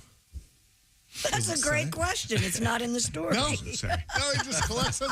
Yeah, He has lots of them. yeah. His used section is where you really want to stay out. Yeah. It says hundreds of framed bags line the walls of his home to the dismay of his interior designer wife. Can you imagine? I assume you can't. They have. It's kind of like collecting action figures. You don't want to take them out of the. You don't want to have used. Yeah. It's kind of a fun story. You You realize when someone says that, it's not that at all. You know, all right, we're having a good time, right? We're having a good time. Wasn't Barf Bag the nickname of some kid in a frat? Oh, I'm sure. Yeah, An Italian company that runs a chain of retirement homes has broken the Guinness World Record. Oh, I'm getting really tired of this intro. We need another intro. World record. We need a new... according to this, the largest gathering of people over 100 years old, the centenarians, 70 of them. The event organized by some opera saw 70 people who were at least 100 years old. Did you see this? Anybody? No. Yeah, I thought it was a presidential debate. Oh, I see. Okay. I got you. That or the Rolling Stones were on stage. There you go. Did you see Ringo turned 84? All yesterday? 84. Peace and love. He looks great for 84. He sure does. Man. If you're above ground, you look great for 84. Good point. Yeah, that's true. Yeah. That's sports, Tom. You and your barf bag story. You're having a good time, though, right? Yeah. You don't like the world record for the most people over 100? No, I don't. There they are. Look at God. Look at all those. It should be the wheelchair. Look at all the wheelchairs. By the way, when they how depressing when is they that? asked the people to disperse, two of them didn't get up. Lucky they still counted them though. Are any of them standing at all? No, I don't think I so. long for the relief that death will bring. Look at them. Sponsored by Fix-It. Yeah. Oh man, that's sweet. Okay. That's it. That's your sports. Push the button. Okay, thank you very much. Thank you very much. Wherever you go. There's. This is what you farted for. Be a good sport, Christy. Multiple people in Utah were injured after malfunctioning fireworks veered into the stands at Brigham Young University's Lavelle Edwards Stadium. Oh, my. The incident occurred during the Stadium Fire Show as part of Provo's annual Freedom Festival. I don't think it was a literal thing, the Stadium of Fire. Spokesperson Emery Cook said the show was paused for about 15 minutes while the injured received medical attention. 6 people hospitalized, including one with serious injuries. BYU Police Department spokesperson Karen Ellingson said the event, which featured the Jonas Brothers, resumed upon approval from the Provo Fire Marshal after the fireworks had been inspected following the accident. Bet you the Jonas Brothers changed their set list. It's kind of insensitive to play Burnin' Up. I was going to say, yeah. Wow. I mean, the one call. This was in Provo, Utah. Correct. So at least you know the fireworks guys weren't drunk. Got that going for them, right? Obviously. Well, They were probably arguing with one of their 7 wives and got distracted. Okay. Hey, all across this great country, drunk men put on incredible fireworks shows for good Americans. This is where it went wrong. I think we need more alcohol and fireworks. That's not the only one that went wrong. There were quite a few. Oh, really? Oh, yeah. We'll You talk suppose about the that crowd off still the air. went, oh, do they do the ahs? Ooh. Oh, look, it hit section 7. Oh. That's what they did. Oh. That's rough. Yeah, that's very sad. Wow. Officials in Colorado say a dog started a house fire not by fireworks, but by turning on a stove in the middle of the night. Did you see this video? No. This dog needs to go time out. The Colorado Springs Fire It's Department almost like he did it on purpose. responded to the home where residents said they experienced a fire on their stove. The department reviewed home security footage and determined the family's dog got a bit curious and accidentally switched on the oven, which had some boxes on top of it. Officials believe that when the dog jumped down, it accidentally turned the stove on, which ignited the boxes and started the house fire. Whoa. What kind of dog was it? Do you know? I didn't see the video. Did you see the video? Yeah. He looked like he looked kind of just like a mutt. Oh, okay. He was a golden size, but a black and white. So, but jumped up on the oven? Yeah. He's a big guy. No, he jumped up and his paw was on the. Oh, I gotcha. He was on the. Knobs. Got on the and knobs. Clicked it, turned it right on. Fire started, and he walks away. And there's a bunch of boxes on top of it. That's not the place to store anything. No. In the post game interview, I saw the dog blame the cat. Oh yeah, he did. But then they looked at their little video. Let's look at the tape. Holy. Wow. Oh my gosh! Yeah. There it is. Yeah. When we were kids, what kind of dog food was it where they would have that chuck wagon that would come out of the cabinet and it would... Oh, chuck wagon food, right? Wasn't it called chuck wagon? I think it was. Yeah. Like, I thought... Man, as a kid, I thought that was so... I was waiting for the chuck wagon to come. Like, I wanted that chuck wagon so bad. You wanted it to be real. Yeah. Yeah. Well... Is that right? Yeah. You thought a chuck wagon with a mini Tiny chuck little wagon people. master and many horses was going to come out of the dog food. So you thought if you bought that kind of dog food, you'd open it up and wow, you were a dumb kid. Yeah. How stupid were you? Yeah, I'm a dumb adult. Nothing's changed. Well, it's now, okay. I might have you there, but there's nobody stupider than me. Oh, come on, you guys. Stop Look it. it up. Neither of you are stupid. I hate that word. He's still a good doggy. Oh, he's a nice he's a good boy. dog. Sure. I can see how that would happen, though. Have you ever seen that online where they show a picture of a dog before you say they're a good boy or a good girl, and then they show a picture after you've said it? They're smiling. It's really they nice. know. Go ahead, sorry. They're beautiful. They're doggies. They're the best. But you can see how that would happen. You put the pressure on, because in some of those you have to push them in to get the spark going. Yeah, mine's way back in the back. That's why I was confused. Like on the back of the stove. Yeah, it's not in the front, like the picture of this one. Do you notice the home security? Simply Safe. Yeah. Well, that's how we have the video. That's right. Thank you. And high def camera right there. And the dog, there should be a picture of the dog wearing one of those big striped things like he's in prison with a big ball around his leg. Sorry. Oh, no. I say you go burn his doghouse now and see how he feels. Oh, there you go. Get him back. Eye for an eye. Yeah. The insurance company, you know what they call it? What? An active dog. Yeah. Sorry, you're not covered. Active dog. It's right there in the fine print. Coming up, what do you got, Christy? Coming up, we have a sex toy ban on Etsy. We have the Hawk Tua girl not going anywhere. We have microplastics in your penis and urination. A lot in the news today. Well, how many peed over the weekend? I peed just an hour ago, if you really want to know. Oh, we know. We have the cameras. This is the Bob and Tom Show. Thanks for listening to the Bob and Tom Show this morning.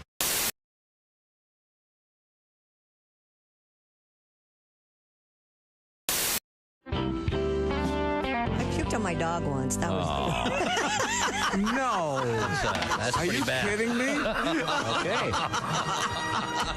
This Olympic moment brought to you by Little Christy Lee, downhill slalom specialist, the once 20s. puked on her dog. Animal cruelty. Puked on your dog. the 20s were not good to me. You know how to party. No, and I had an Afghan hound. Do you ever? Oh, man. You have to comb that out. Yeah, she made the mistake of falling asleep on the side of the bed that day. I never trusted those Afghanis. I'll tell you. Wait a minute. Never did. Forgetting the poor dog just laying there sleeping. Looking at you with all that love in their eyes. And it gets better. Mommy's waking up. It gets better. A dog will lick it up. Christy puked on her dog. Do you know what my dog's name was when it gets better? Ralph?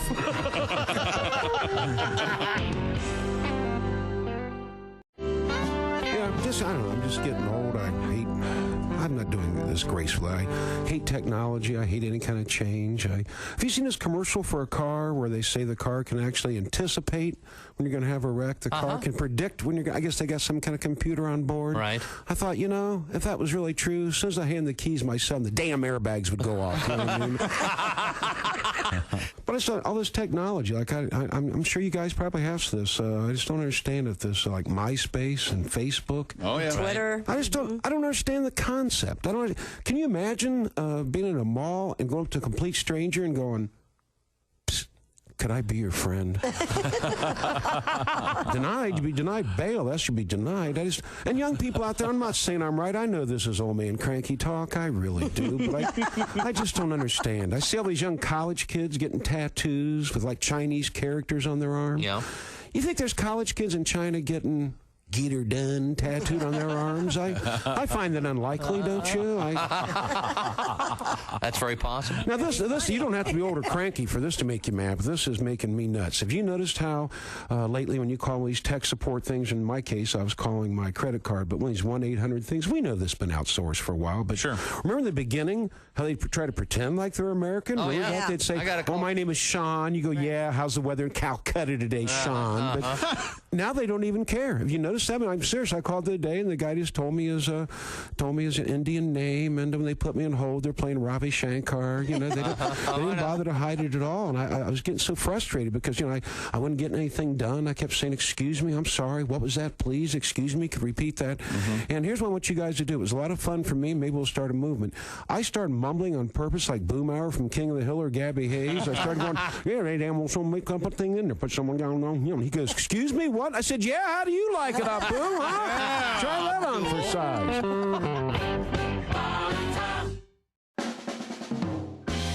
I was part of the team that launched the first low salt, low sugar peanut butter into the category. It was called Simply Jif. It was targeted towards diabetics. I wanted to call it Type 2 peanut goo, but yeah, of course you don't feel good, Greg. You ate an entire rotisserie chicken at 11:30 at night. You shoved the whole thing in your fat face in 6 minutes, Greg. I think you ate the rubber band that holds a legs together. I mean, come on. My birth certificate? That document is 54 years old. I also don't have the Declaration of Independence. Because I don't know if you've ever seen an organic peanut butter kid go off the deep end. It is not pretty. Okay, these kids, they spend 18 years eating it, then they go off to college. They have one bite of a Jif sandwich. 6 weeks later, they're passed out on a park bench with Nutter Butters all over their face.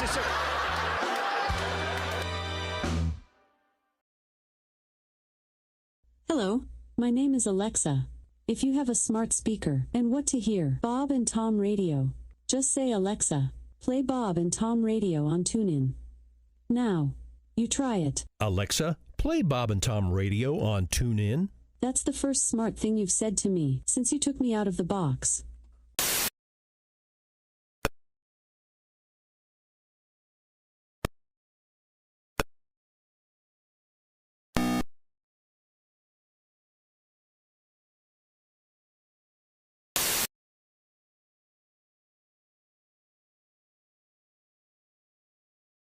TuneIn. TuneIn?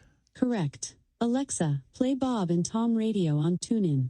24/7, 365? All day, every day. Alexa, play Bob and Tom Radio on TuneIn.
Hi, this is Kostaki Economopoulos, and you're listening to Bob and Tom Radio. Bob and Tom. I listen to Bob and Tom. I listen all morning long. And visit bobandtom.com. Bob and Tom. With Christy Lee and Chick McGee. You guys rock. Christy Lee's got nice rap. Hey, got a question. What's that? How can I listen to Bob and Tom Radio on my smart speaker? I'm not really sure. Well, why don't we just ask her? Her? Hey, Alexa, how can someone listen to Bob and Tom Radio on a smart speaker? Just say, "Alexa, play Bob and Tom Radio on TuneIn." TuneIn? The ones we're going to eat. Welcome back to the Bob and Tom Show. Oh, they're going to be the prize ones, too. Did everybody else watch the new Beverly Hills Cop movie on Netflix? Did you watch it, Pat? I did. Wasn't it medium? It was watchable. It was watchable. There was something on the TV, and there were images moving, and people were talking. People talking, and just Great song. A glimpse of Eddie being Eddie. Even a little bit of Eddie is great. And Kevin Bacon was a bad guy. He's a good bad guy. I love that. I'm not, spoiler alert, believe me. If you don't know Kevin Bacon's a bad guy when the movie starts, you need to. Right off the bat. You're also drooling right now. Yeah. They had all the old music, and I have a surprise. All right. Oh, boy. Now, we had a funny story about, it's a happy ending. A big dog, jumps up on the stove. Yeah. It's a gas cooktop, and apparently the dog's paw hits the spark thing, and it twists it just enough to start the one of the burners, and there's a bunch of boxes on top of it, and it sets the thing on fire. They were able to put it out, et cetera, et cetera. All right. But this got Mr. Jeff Oskey, who's sitting in for Josh Arnold today, reminiscing about his childhood. Yes. Where, what did you call yourself as a kid? What was the word? An idiot. An idiot. Okay. Yeah. You loved the commercial with the chuck wagon. The chuck wagon, and I think we may have the video of the chuck wagon. Oh. There's a. Oh yeah. Oh, there it is. It's coming right on the TV. A tiny chuck wagon. Oh my gosh. A tiny chuck wagon comes out of the television. A dog can get mighty hungry when he doesn't get his chuck wagon. Those dogs love the soft meat-like chunks, the brown crunchy bits, the rich broth chuck wagon makes when you add warm water. You thought that the serve your dog. Well, no. When they talked about the fire, I just pictured those little horses pulling one of the old-time fire. Oh, sure. You know, the With like the hose hoses on things it. and putting out the fire, and that's what made me think of that commercial. Aw. But when you were little, you thought if you got that I thought kind of if you got that stuff, it came with a chuck wagon and 2 tiny horses. That's adorable. We weren't allowed a dog, so I never found out. And meat like pellets. Yeah, I know. I like that. Meat-like. Yeah. What does that warm mean? water. What does that mean exactly? That means it Soylent wasn't Green, made of baby. meat. Soylent Green. I think I ate at that place at an airport once. We have Christy Lee at the Bob and Tom News Desk. It's the Silac News Desk, ladies and gentlemen, from Silac Insurance. What have you got going over happy there? to be here today. Haley Welch. Do we all know who Haley Welch is? Never paid a bet. Never. She's the infamous Hawk-Tua girl. Oh. Has hit 1 million followers on Instagram. Atta girl. She started the account just last week and has already amassed a robust following that continues to grow. The 23-year-old from Belfast, Tennessee, recently posted a video clarifying some rumors wherein she said she's not joining OnlyFans and added that while Playboy did approach her and her friend Chelsea, the pair turned down the offer. And apparently she was not a preschool teacher and was not fired from her job, too. That was another rumor. She works at a factory that makes springs. Yeah, and she's got agents. Oh, yeah, she has agents in California now. Yeah, and the last thing I saw was they're trying to create a reality show with her. But I mean, if you look at what launches some of these people, sometimes this could either be over in 15 minutes or it could be she could be something. I don't know. If she has the personality, we'll find out. Turning down OnlyFans may be rough. Why? Well, why? Because not everybody's made for OnlyFans. Yeah. Maybe she doesn't want to show off her. I don't know about OnlyFans, dude. No, I'm just saying in terms of cashing in quickly. This is who is Cash Me Outside Bad Bobby? Bad Baby. Dr. Phil. Cash me outside. Cash me outside. Yeah. She kept asking everyone to go outside and fight. And, She was on a reality show. Now she's a rapper. She had an OnlyFans. This says she made $18 million. Yeah. Yeah. I believe it. So, okay, we'll see. I don't know. Yeah. So stay in school, kids, and work hard. Yeah. An online shopping outlet known as Etsy. We all know what Etsy is, right? They're facing some backlash after banning sex toys and other erotic items from their platform. Yep. The online marketplace for handmade, vintage, and craft items said its new rules take effect on July 29th. Prohibited items include adult toys, pornography, including vintage adult magazines, sexually explicit art and items that, when modeled, expose body parts such as female nipples or the cleft between the buttocks. Wait a minute. Oh, yeah. Affected sellers have told the BBC they anticipate a steep drop in revenue. Well, yes, if you can't sell your product. So, I mean, these are like hand-knitted dildos? Yeah, you can't get your dildo doilies anymore. You have to make them at home. One seller, the founder You're of the not familiar with that famous private eye, Dick Cozy? They should make those. Like how you can get fun things for the end of your golf clubs. Right. Yeah. No, exactly. You can get like a tiger, but yeah, you can get like Johnny Depp in Pirates of the Caribbean for your dildo. Exactly. Or you can get like Optimus Prime for your vibrator. Sure. And there are also creators like the Simply Elegant Glass who do glass dildos, I would assume. They said, as creators who've helped make Etsy what it is and who've remained loyal to their platform for years, we feel betrayed. Yeah. Maybe they could just call them neck massagers. Why don't they start their own? Go out on their own. Do an Etsy for sex toys, like... Sexy Etsy? There you go. Well, I probably couldn't use Etsy. They'd get sued. But Why doesn't Etsy do it? Wetsy. yeah, exactly. I don't understand why. Have their own platform. Nailed it, Godwin. Right? Why can't they? I don't understand. Why can't they just put some... Is there a good Christian I think they website? are. They don't want to... Oh, that's Hobby Lobby. Yeah. There's a religious component to it. I'm just making that up. I have What's the name of those purses that are the weird quilt? Oh, Vera Bradley. Vera Bradley. Vera Bradley purses, yeah. That's what I think of when I think of Etsy. I don't know why, but really? that's what I Etsy see in my some brain. Amazing things. Is that right? Oh, yeah. So that's where I spend a lot of money there. People can make stuff homemade. Yeah. But not, a lot of it's handcrafted. Some of it's not. Some of it's vintage. So you said vintage pornographic magazines aren't Adult gonna mags, yeah. Yeah. I bet you could find a copy of Western Nudist on there. Someone already not anymore. Well, I mean...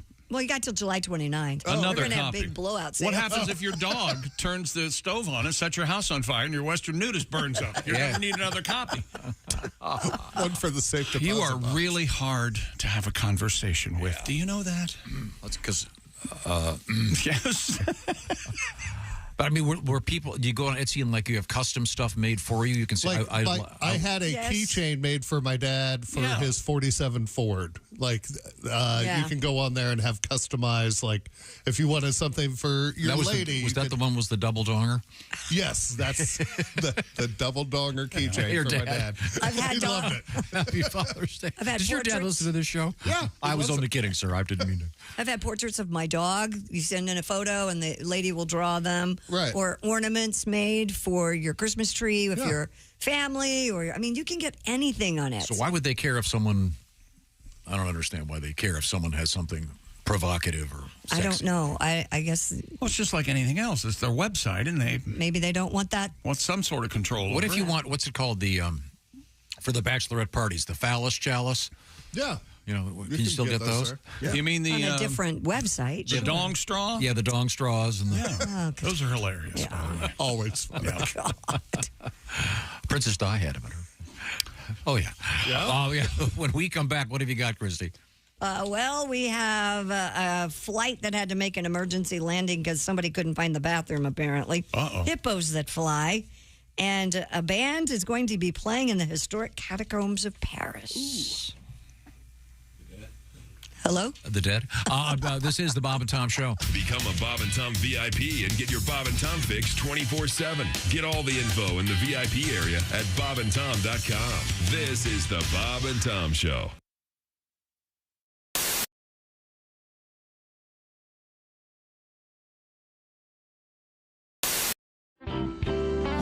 Now, we have a request. Christy, do you feel like doing a little something over there? Something like what? Well, we have a request for Christy does a thing she does on occasion on stage with Henry Phillips. Oh, I see. They are going to be working together. Oh, I don't know. We were going to use that as a tease to get people to Wiley's on Saturday to see the big. Well, I mean, the big show. The big that'd be duet. nice, but there are a lot of people who can't make it. Didn't we hear a new version of the? Wasn't it? Oh yeah. Did you guys ever? Yeah, we did get that. Oh, cool. We played that. Yeah. Well, why don't we? Can you do the original? Do you know? That's the more politically correct version. Mm-hmm. Have you ever guys tried this on the air here? Have we? Yeah, I think we have. I don't know. Gosh, Henry, it's been so long since I've seen you, and I just thought that would be great to kind of maybe sit here and talk about some things like the weather. Have you noticed how hot it's gotten? Oh my God, and the humidity. She's talking again. I have some friends that have shown really up bugging at me. the She's beach talking again. wearing the most ungodly It's outfits. so embarrassing. I look at my friend. I don't know what women are thinking. I think she's psycho because she's talking and talking and talking and talking and talking and that's talking. great, but you know, at least make sure your surgeon gets your nipples in the right place, because I hate it when they skew left. God, what is that all about? You would think. She's talking again. I need a cigarette. She's talking And again. there's the other I girl wish who we wore the never double met. She's midget the talking other day. Oh, again. God, the scar she She's like had. a TV set. She's talking and talking and talking. I'm gonna go insane. That cellulite was something everybody I'm in has, horrific so why pain. would you even do that to yourself? And then I think she's on cocaine. Scars, your stomach looks like a battleground. Maybe I now. need It's some not because she's attractive. talking and talking Oh my and God. talking, talking and talking. And I'll tell you what, if she I wears don't that care bathing suit about one a more word time, I you am gonna say. have to- You I don't know. already told that Strap stupid her to her story room so anyway. she sees a I'm mirror. gonna get a 38 and blow myself away because you're talking. You look at yourself in the mirror and go, this is as good as I am ever going to look. Oh, my God. And to go out in public like that? What is she thinking? I was at a black tie event She's the other night. talking Henry, again. and the girl had It's on really this dress. bugging me. She's talking again. In a beautiful tuxedo. It's so embarrassing. I look at my friends. Unbelievably low I think cut she's dress. psycho because she's I talking couldn't and believe talking. it. Here we are trying to raise money for a charity, and her breasts are hanging out. She's talking again. Oh my God, she's 55 years old. Come She's on, talking Amy. again. Press your age. What are you trying to prove? She's talking we all again. know that once you start drinking, you're going to hit on your husband's best friend, and that is not She's attractive. talking again. Yeah, right. See what you miss when you're gone for just a couple of months, then? Wow. Christy Lee, along with Henry Phillips. I heard something about nipples the wrong way and Have you breasts ever hanging seen out. that? Skewing the wrong way? Yeah. Sometimes they put them back, they're not exactly Okay, thank you. lined up. Yeah, it kind of looked like Marty Feldman nipples. Is that what they call it in the textbooks? I for the think so. plastic surgeon? Hi, this is Christy Lee from The Bob and Tom Show. Thanks for watching this morning's show. To listen, just go to bobandtom.com. Check out the list for a station near you, or stream the online radio station on our website and the Bob and Tom app. The Bob and Tom Show, on air, on app, and on demand. Hey, Christy, Hey, chick. have you seen the banana video? Who hasn't?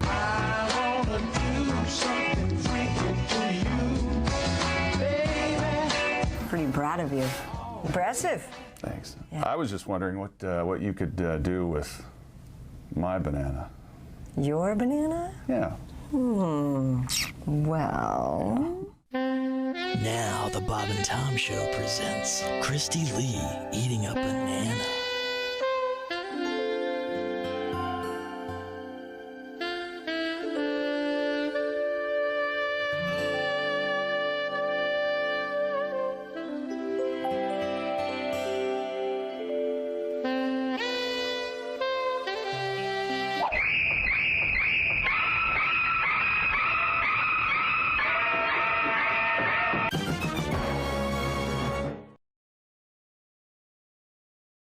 Your pro you don't bottom tan Well, line. if I'm sunless tanning, if I'm doing this airbrushing, Yeah. I just don't wear a top. No. Gotcha. Do you, I'm not trying to be crude here, but do you have some kind of nipple blocker? No. So then it just becomes kind of one shade. Yep. Do you lift the boobs halfway through to get the underbelly? I don't really have a lot of underbelly. Oh, okay. Do they have like a clothesline where you can pin them up? Wow. You know,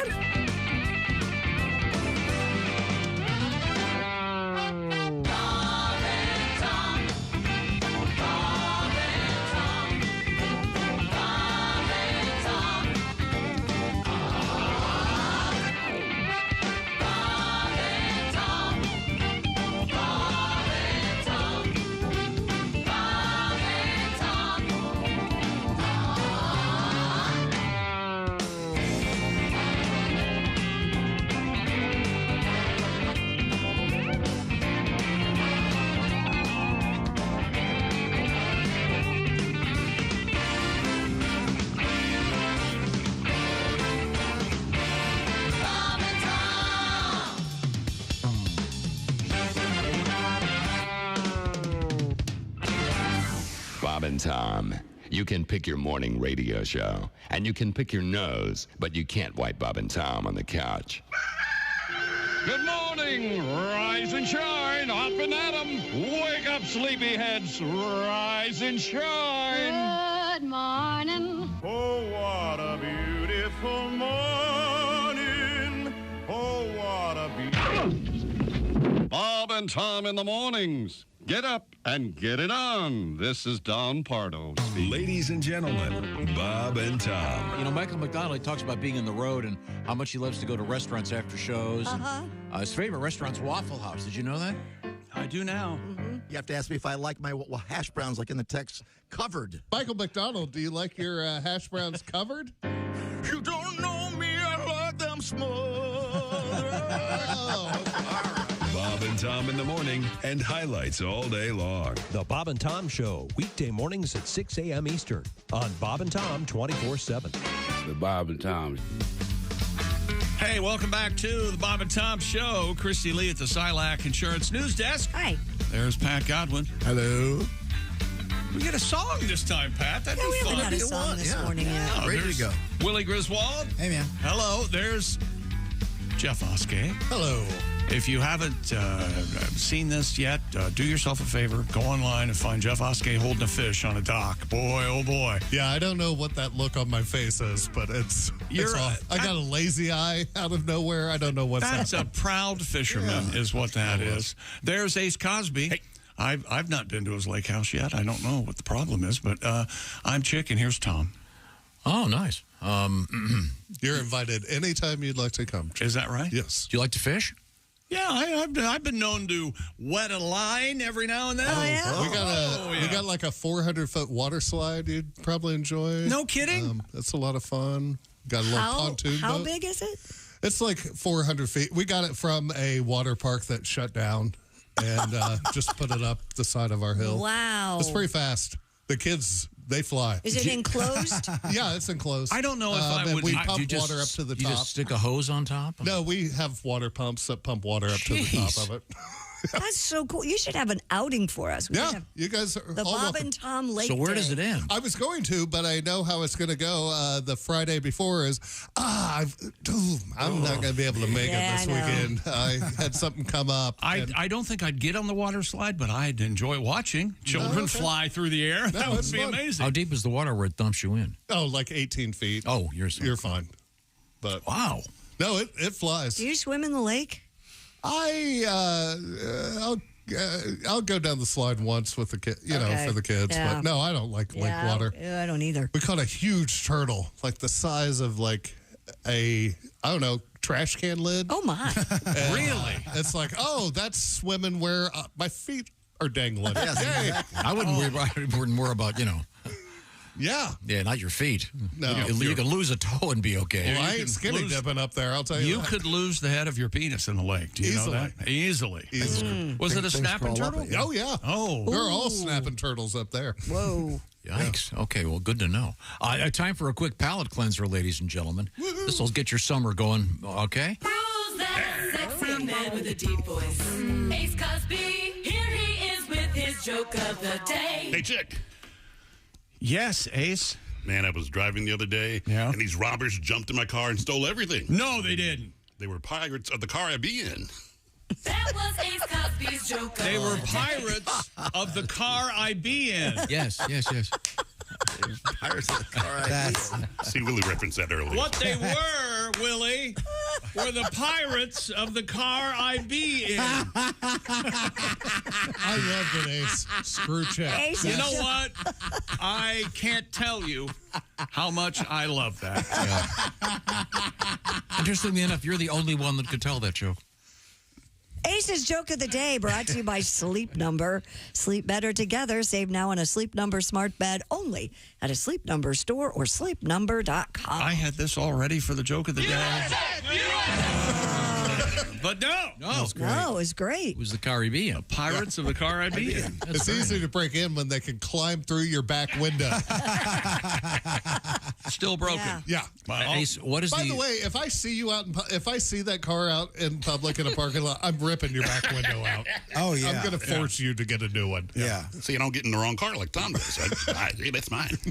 Now, when is the 1-year anniversary of your rear window being? Sometime in September, I believe. August. It's August. Is it August? Okay.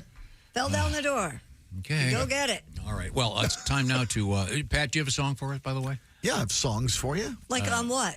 Give us a topic, and I'll do a story. How about life? You have a song about life? I love. Pat, were you out in the sun? You look tan today. Yeah, I was out in the sun. Yeah. He's down in the back because he was so active. Yeah, his back is a little wonky this morning. He was swimming too much over the weekend. Yeah, I am hurting. I am hurting. What he was telling me.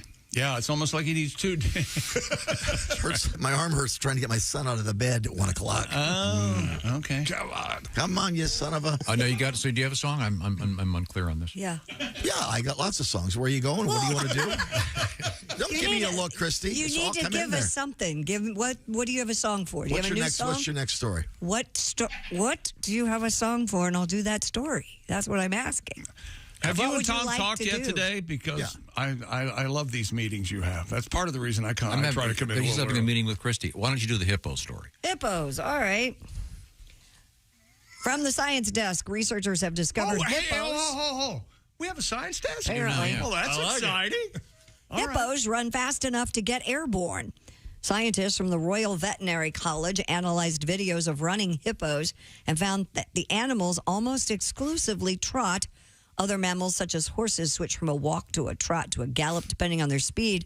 The fastest-moving hippos spend about 15% of each stride with all 4 feet off the ground. I tell you what, if you put a hippo on that water slide of yours, that thing would get airborne, I'm telling you. Oh, yeah, it'll fly. Oh, yeah. They move pretty quickly, those hippos. Hippos, Pat. Hippos, Pat. But they get all 4 of their feet off the ground at the same time. Yeah, 15% of the time. That's amazing. Who would have thought? They're so big and heavy. I think we all know about Escobar's hippos. Am I right? Oh, there's a big article about Escobar's hippos in National Geographic. They're still trying to take over the country. Yeah, right? they're concerned that there are going to be thousands and thousands of them in the next decade because they were imported from Africa to South America. They're not supposed to be there. They're not supposed to be here. No. 2 things hippos like. What's that? Eating and, And they're just like people. They're talking about using birth control on the hippos to keep them from. I don't know why they don't just hire some qualified like the hunters. Sponge, or I think the sponge that would absorb too much Amazon. Okay, I tell you what, Jeff. You go out there, you put a sponge in that hippo. And when you get her done, you give me a call. Yes, sir. Chick, you got your flute ready? I do. All right. It was a costly notion, shipping hippos across the ocean. They flew me on a plane. Very nice. Though I weighed many tonnies, Escobar had lots of monies from trafficking cocaine. Oh, I could tell you things. If this hippo talked, I'd sing. There were guns and guys were there to buy some blow. I couldn't name names. He's dead, right? Pablo, right? Yes. Okay. Yeah. Oh, yeah. He's gone. The hippos, they are twaking, but my balls, they are waking. I've been neuterized. I came here for vacation. Now I'm looking at castration. Why am I so despised? Try and catch me, you bastards. You still haven't. I fly through the air. With the greatest of ease. So they still haven't decided what they're going to do with them. It seems like it would be pretty easy. So they're counting when all 4 just feet are off the ground. That's flying. Yeah, that's what they count. Okay. Can't they just tranquilize them and then put in some kind of birth control? Well, they weigh a couple of tons, right? Yeah. And just add by weight. Why don't they just hire some nice qualified hunters and just go thin the herd permanently? Yeah. Oh, hey, there's a hippo. Yeah. No. What do you mean no? Are they too cute? They're destroying the river. I don't know where the hippos stand on the Can you eat hippo? the endangered species list. Not at all. They kill more. I think they kill more humans than almost any other mammal. That doesn't mean they're not an endangered species. They're not endangered. We should probably keep them around. Humans are getting pretty wacky. We might need the hippos just to keep us in line, you know? Would you ride a hippo? Oh, yeah. If I could get a saddle on that thing, you bet. Drink some Four Loko, ride a hippo. That's a nice day. It's a real fun day. Hippo. Yeah, this article says they're talking about trying to sterilize them. I mean, good luck with that. That's got to cost a fortune. You got to catch them. You got to turn them over. Yeah. Got to get down in their business. And, you know, those are the animals that they literally have like a helicopter effect when they poop. It sprays out. Oh, yeah. I've been to the zoo. Yeah, I mean, I've been too that's close. rough. Although that'd be a great party trick if you could do that. Spray hippo poop? Oh, your own. Oh, okay. No, it would not What be kind a of good party are you at? He's the Hey, party we have pooper. another science desk story. Wait a second. Oh. What'd you say, Willie? He's the party pooper. By definition, that'd be. From the science desk again, an international team of scientists have mapped the surprising transatlantic flight of a species of butterfly known as the painted lady. Oh, they're beautiful. Okay, this I don't Listen know up. how we keep track. Researchers believe favorable wind conditions aided in the transatlantic crossing of the butterfly from Western Africa. The butterflies crossed the ocean from Africa to the Amazon using natural aerial corridors. Unless they have some sort of microscopic tracking device they can implant into the butterfly. You're just going by, there's one, and I'm sorry, but they all do look alike, okay? You can't pick one butterfly from another. Maybe it's a DNA thing. I don't know. But Well, I mean, that's isn't what that- I'm saying, though. How do they know it's the isn't that exact same butterfly? Amazing. A butterfly flies from Africa all the way across to South America. Yes, it's amazing. I didn't think they lived that long. Yeah. I think it's a big Right? lie. Yeah. I bet their arms are tired. Yes, they are. Their arms are tired. Gets across the ocean. Some lizard walks up. Wait a minute. Yummy. I've been flying for 3 weeks. I just got here. Did you order takeout? Well, thank you for the science. We certainly Sure. appreciate that. Right now, it's once again a time for the great game show. Brought to you by Silac Insurance, starring Chick McGee. Thank you. It's called What Will Chick McGee Pick? Sponsored by Silac Insurance. Chick, the rules, once again, very simple. Okay. 2 scenarios, you pick A or B. Ready? Go. It's retirement time. You're retired officially. You spend all day worrying about not having enough money on hand. Or, Okay. scenario B, you go to your mailbox once a month, get a check. I will take B. That's right, Chick McGee, or as I like to call you, Mailbox McGee. Mailbox McGee. I do like the sound of that. Who wouldn't? Because with Silac, you can maintain control of funds during your retirement, and you can have the possibility of earning immediate interest. Well, those are some great cans, Tom. There have to be some cans. There's one. Okay. You can't outlive your money. Silac, you say. That's right, Silac, S-I-L-A-C. Get all the information at silacins.com/Bob and Tom. That's Silac Insurance Company, SILACINS.com/Bob and Tom. SilacINS.com/Bob and Tom. Enjoy your retirement and have that cash coming in. We're coming right back. We have more interesting stuff from the world of news, including the catacombs underneath Paris, where there are thousands and thousands and thousands of bodies buried. Mm-hmm. There's going to be a concert there. Oh. No, you'll find out who. This is the Bob and Tom Show.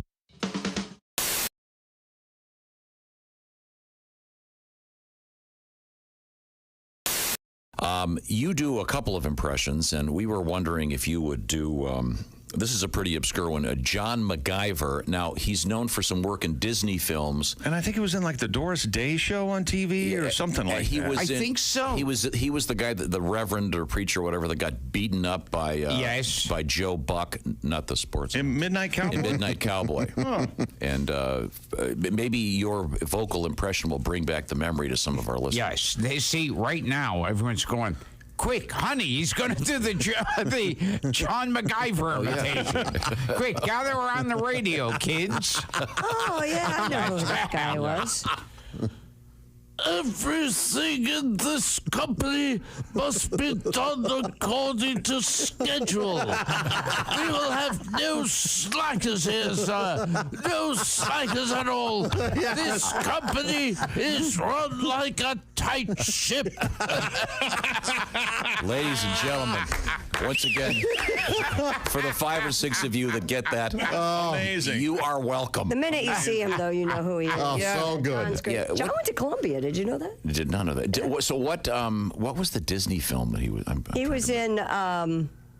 Oh my gosh, he was in Bed Knobs and Broom. Was he? You're one of those like the Apple Dumpling Gang? Something like Okay, that. he's one of those guys you see him and you just go, "Oh, that guy." Yeah. Yes. Well, yes. I remember him from Breakfast at Tiffany's. He's been in a lot of. He's in the Of course, Manchurian you remember him Candidate. from Breakfast at Tiffany's. It's my favorite movie. He plays the father of the woman that Lawrence Harvey falls in love with in Manchurian Candidate. Oh, okay. Tom, would you like me to do my impression of Mickey Rooney from Breakfast at Tiffany's? No, I would not. Oh, is that no good anymore? Okay. Yeah, that, probably not. once again, Don't you have to go get your Hurry, go right, Gilbert, unfortunately, that's dead on. it makes You're right. it makes the Asian character in Mr. Magoo look not quite so racist. Yeah. Oh, yes. That's how Oh, sad. that no good, Mr. Magoo. Can we do one more obscure impression? Yes. This is a guy, Kevin McCarthy, One of my favorite actors. who is, what is he most famous for? The dad in... I think Josh has it, the Body Snatchers, right? Yeah. Yeah, the original. Okay. Yeah. The original Invasion of And Body the Twilight Zone movie, he played an uncle of a. Yeah, he's sort of a very generic, Yes. plain-spoken Midwestern white guy. Now, I remember when the Aristocrats came out. Oh, yeah. In one version of the Aristocrats I did, I go into full detail. Father's doing this to the daughter, the daughter's doing this to the dog. And it gets more and more and more disgusting and perverted. And I threw in a line, I said, this is like a typical evening for character actor Kevin McCarthy. So at the time, a guy who worked on the Aristocrats was a friend of Kevin McCarthy, who was still alive at the time, and he was like 100. And the guy told him.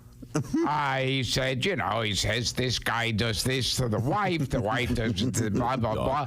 And it's a typical evening at home of character actor Kevin McCarthy, to which Kevin McCarthy goes, wow, that's offensive. and he goes, yeah, well, Gilbert Gottfried gets a little over the edge. And he goes, I'm not a character actor, I'm a star. Ladies and gentlemen, Mr. Kevin McCarthy. He was in a lot of movies. Hi, this is Pat Godwin from The Bob and Tom Show. Thanks for watching this morning's show. To listen, just go to bobandtom.com, check out the list for a station near you, or stream the online radio station on our website and the Bob and Tom app. The Bob and Tom Show, on air, on app, and on demand. Is that Chick McGee? Why, it sure is. Chick McGee, who knows that an annuity from the folks at Silac Insurance Company means a retirement check in his mailbox every month. Chick works on perfecting his mailbox opening technique. Easy, Mr. McGee. Don't blow that elbow out. Chick isn't quite retired yet. He's just practicing for it. Because one day, Mailbox McGee will be taking his retirement the easy way. How can someone listen to Bob and Tom Radio on a smart speaker? Just say, Alexa, play Bob and Tom Radio on TuneIn. TuneIn? Correct. Alexa, play Bob and Tom Radio on TuneIn. 24/7? All day, every day. Ladies and gentlemen, Bob and Tom. Feel free to steal my identity, steal my identity. Get my number from Social Security, 209-526-13. Child support's due, you can pay that too. Please steal my identity. BB, steal my identity. All right. Yeah. Great, man. Thanks. My favorite part is look at all the stuff we owe. Boy, ain't that the truth. Bob and Tom in the morning and highlights all day long. The Bob and Tom Show, weekday mornings at 6 a.m. Eastern on Bob and Tom 24/7. Hey, welcome back to the Bob and Tom Show. We're all here. Pat Godwin, Christy Lee, Willie Griswold, Jeff Oskey, Ace Cosby. Hey. I'm Chick. Hello, Tom. This is very confusing. Okay. Talking to Pat during the break. Sir. Yeah. And Pat goes, I got a song about that story that turned out to be true. Yeah, spent all that time on something that got debunked. Well, I know, none of us have ever heard the story. I don't know the story. Well, it's a story about this huge couple physically, Mm-hmm. and but they have children, and rumor has it that the guy would put something on his back when it came baby making time, and that's not true. He put something on his back. Yeah, a piece of wood, and he was sent to the ER. And the story is not true. And I spent all this time on the song. So he strapped the piece of wood on his back, according to this story. According to the story, is this? Why? The story's not true. Is it the old joke so he wouldn't fall in? Or yeah, something? sort of like that. And you believed it? I thought it was funny. I mean, well, it's funny, but it's let's hear the not song. True. Well, now there's a whole darn You song. already wrote it. Let's hear Play the song. I'll play the song. Yeah. So you wrote a song about a story that Yeah. violates all of our rules. I love it. Let's do it. I'm a big man, and my wife's a big gal, too. We have big children. Both were big, then they grew. We want a bigger family, yeah, but what's a big guy to do? I can barely see my junk, and my wife down there is huge. We take a 2x4 by the bedroom door when it's time to make the baby. Strap it to my cheeks, that's our technique when it's time to make the baby. Oh, we're not thin, and it keeps me in no ifs, ands, buts, or maybes. There's a 2x4 that makes my sore, and it's time to make the baby. When it's baby making time, me and the missus have a system. After many failed attempts, with failure comes wisdom. Oh, we're so large, I found out I need some back support.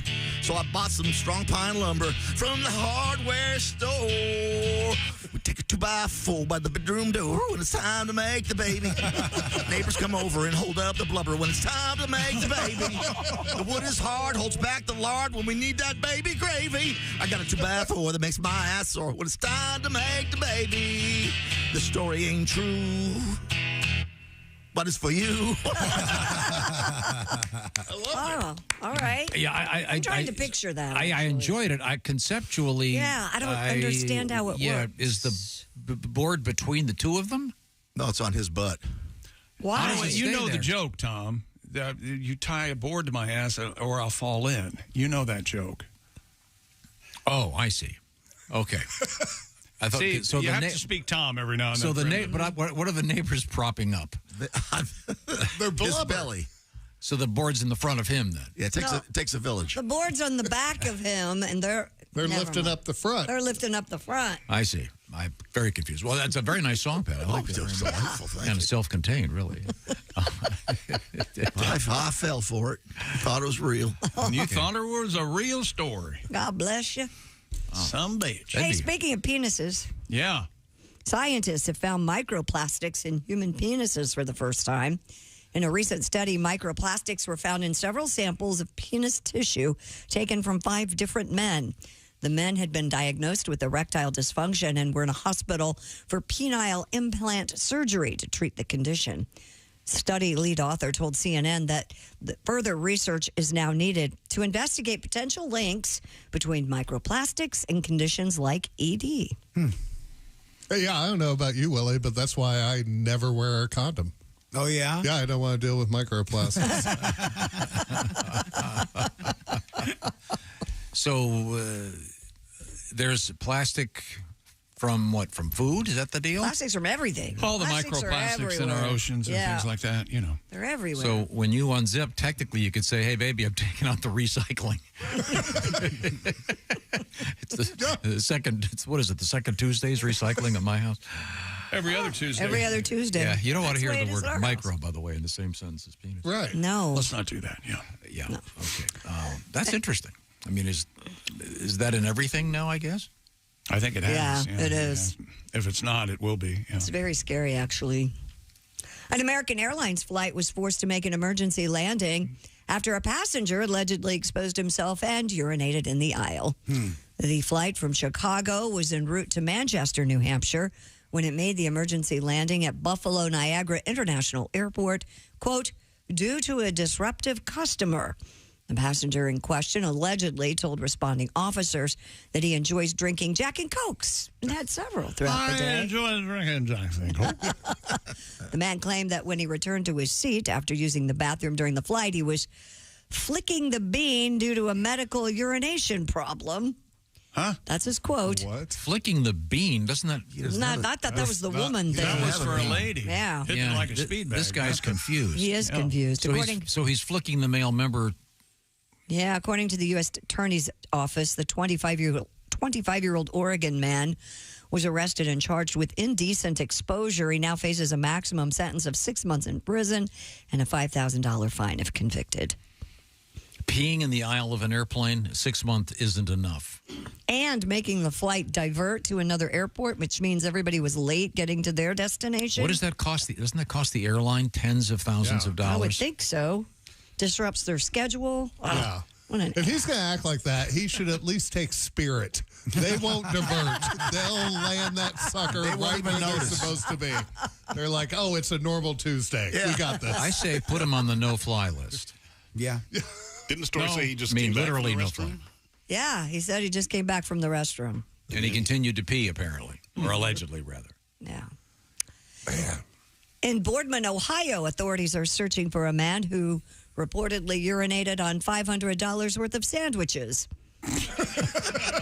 According to the police report, a customer said they saw a man urinating on a deli counter full of sandwiches. What? Security footage captured the suspect getting up from his electric shopping cart and leaning against the deli counter. Oh, God. The store employees found urine on the sandwiches and the floor of the shopping cart. I'm so fat, I can't walk. I'm going to just stand here. I'll pee in the counter. 65 sandwiches worth $500 had to be thrown out while the deli case was I don't cleaned. think anyone said he was overweight. Just that he could. He had to urinate. Tom's not Orson Welles. Why is he in an electric shopping cart? There are a lot of there are other people that aren't overweight. You know what? You don't have to be overweight to take one of those. Yeah. Just for the record, Right. I take one every time I go. It makes shopping way more enjoyable. I bet. It's kind of fun, right? Yeah, it's a lot more I'm fun. just saying. Bumper cart. Odds are. You ever run into the produce and see the avocados fall on the ground? Oh, that's fun. No? Why would you pee all over the deli counter? This guy had to be. He's got something going on. Could be drunk. Could just be a classic crazy guy. Yeah. Those sandwiches could have done something bad to him. You know. You know what one of those sandwiches the other day made him sick. He comes back, gets his revenge. Watch them sandwiches. They mess you up. You know, you know what they are now? What? They're PB&Js. Well, Did you say PP&Js or PB&Js? PP&Js. PP&Js. Okay. So you got the PPs. Right. Right. The guy's pissing all over your sandwiches. Again, I'd like to be the judge here. I bet this guy wouldn't even fit in the cell. I'm going to look him up during the break. According to a new survey, a surprising number of Americans say they have never eaten vegetables. Oh. How much? I bet this guy's one of them. The poll of 2,000 U.S. adults 2,000.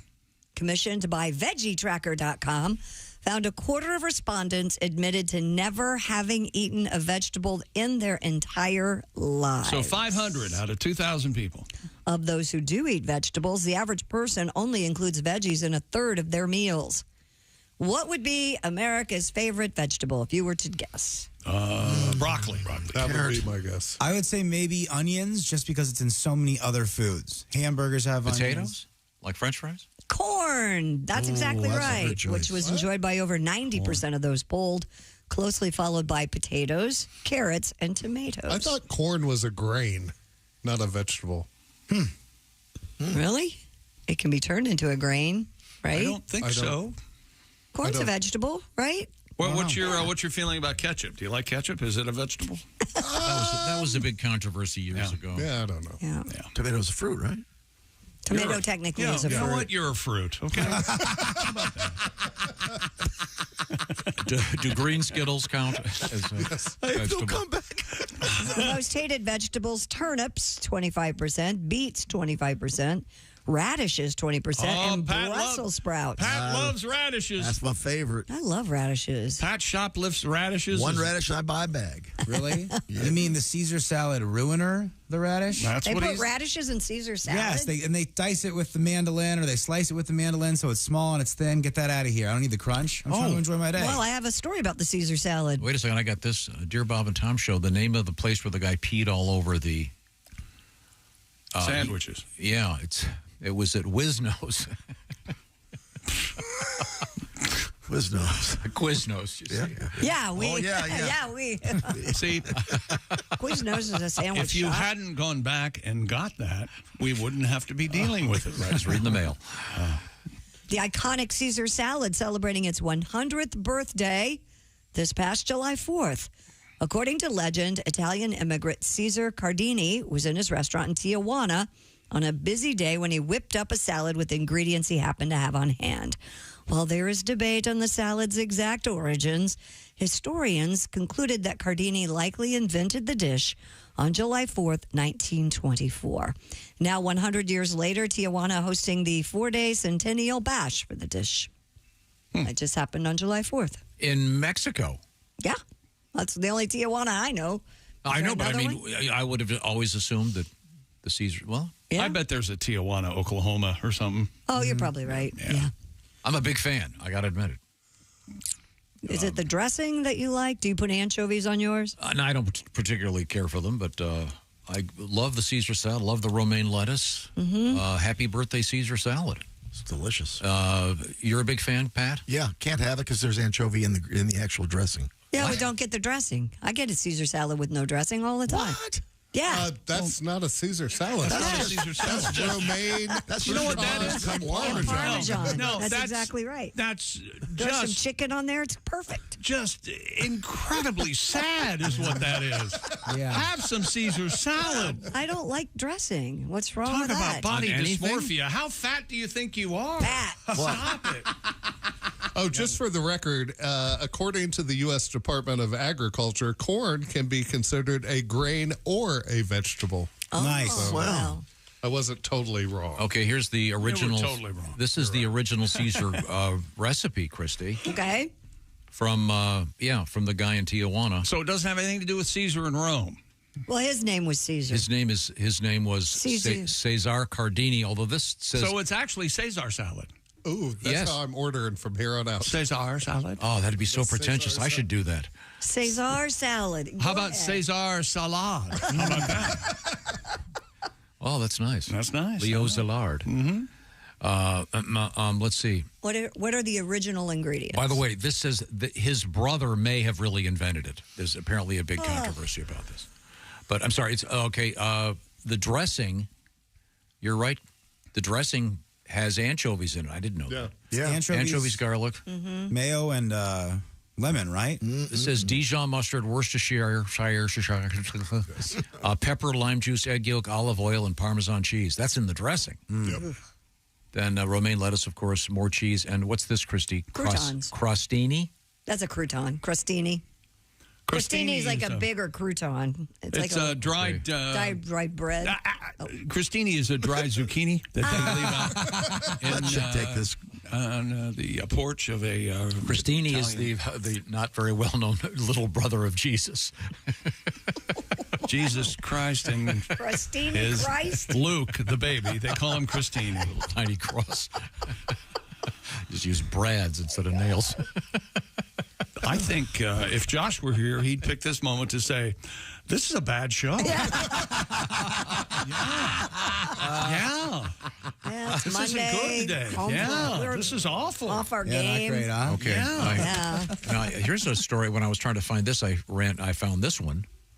I was trying to find more about this guy that peed all over the deli sandwiches. Cool. To prove my point. You wanted to see how much he weighed. What kind of pig does this? Pig. Here we go. A man who spiked a coworker's coffee pot with his own urine has been ordered to pay $5,001 in fines. Because it's number one? Is that right? That's funny. That's a funny joke. Occurred in Culpeper County, Virginia. The man was ordered to pay the sum to a coworker because of the incident when the two were both working for the city. He collected pee from a toilet and poured it into the coffee pot and waited for the man to drink it. From the toilet? What a... He was found guilty. Into a cup. He was found guilty of a criminal misdemeanor. Ugh. Wow. The guy sued him for $728,000, but he only got $5,000. Why? Ugh. Wow. Earlier today, Jeff told us about when he was a kid, he saw the Chuck Wagon dog food commercial, and you said that you were convinced that was a real thing, and you could get the Chuck Wagon. The tiny little horses. Tiny little horses running around your house. You wanted to play with them. Dear Jeff, scrubbing bubbles killed my child. My inner child. Oh. I truly believed when you sprayed. Boy, you left out that one word. Yeah. My inner child. Yeah. Please, kids, don't drink scrubbing bubbles. Is a monster. Right. I truly believed when you sprayed the can, little bubble men came out and scoured and shined the porcelain in my bathtub. While visiting a friend's home, I noticed a can of the cleaner on the edge of the bathtub. I quietly yet excitedly sprayed the cleaner, expecting magic to ensue, only to find white foam came out of the can. I was about 5. I realized, to my dismay, the world would never be the same. Aww. That's from Phil. Mine with this, of commercials ruining your life. I remember that Gatorade commercial where everyone's sweating, and if you're drinking the red Gatorade, you sweat red. And Oh, yeah. yeah. I saw that, and I got like 6 Gatorades at the grocery store, and I put on my roller skates, and I went to go practice hockey stops for like a half hour, and you're just looking at it, trying to see if you're sweating, and you're not. It made me so sad. I wanted the red sweat. Sure you did. I feel you. Never happened for me. So we're all discovering that sometimes commercials lie. Gee. I thought they weren't allowed to. I remember there was. Do you remember the one where the woman had the headache, and I forget if it was for Anacin or aspirin. I think it is Anacin. Yeah. And she goes, she says thank you, and then she goes, "Can I use your bathroom?" I don't remember that. And I always wondered why they had to go in the bathroom to take the pills. I assumed it was a suppository. For a headache. You would think that because you're crazy. Why would you? You thought aspirin was a suppository? Well, in those commercials, I just for the record, it can be. Anything can exactly. be. That's what I'm saying. Hey, have you seen my Titleist? Yeah. Ass right in the nails. It's how I got my daughter to actually start swallowing pills. I was like, the other option is to, and she's like, I'll just swallow it. That is a good way to get them to do that. Okay, well, time now to check in with Chick McGee. Let me tell you about Simply Safe, the design-it-yourself, do-it-yourself home security system. According to the FBI, most break-ins happen during broad daylight and spike during the summer because, that's right, you guessed it, there's more daylight. That's why I recommend Simply Safe Home Security, the only security company I trust to protect my compound. Fast Protect monitoring at Simply Safe and Live Guard protection. Simply Safe agents can act within 5 seconds of receiving your alarm and can even see and speak to intruders to stop them in their tracks. There's no long-term contract, so you can cancel anytime. Pricing is transparent and affordable at less than $1 a day and no hidden fees. It's easy to install and activate your Simply Safe system in less than an hour, or choose to have a pro do it for you. It's up to you. Protect your home this summer. 20% off any new Simply Safe system when you sign up for Fast Protect monitoring. Just visit simplysafetom.com today. That's simplysafetom.com today. Remember, there's no safe like Simply Safe. Thank you very much. Now, reading this article about the guy that deliberately put the urine in the coffee pot. Yeah. Unfortunately, his name was not Joe. His name was James. I mean, it would have been perfect if it was Joe, because you talk about having a cup of Joe. See, it's Joe's pee. This is the Bob and Tom Show. This is the Bob and Tom Show. Text us at 888-262.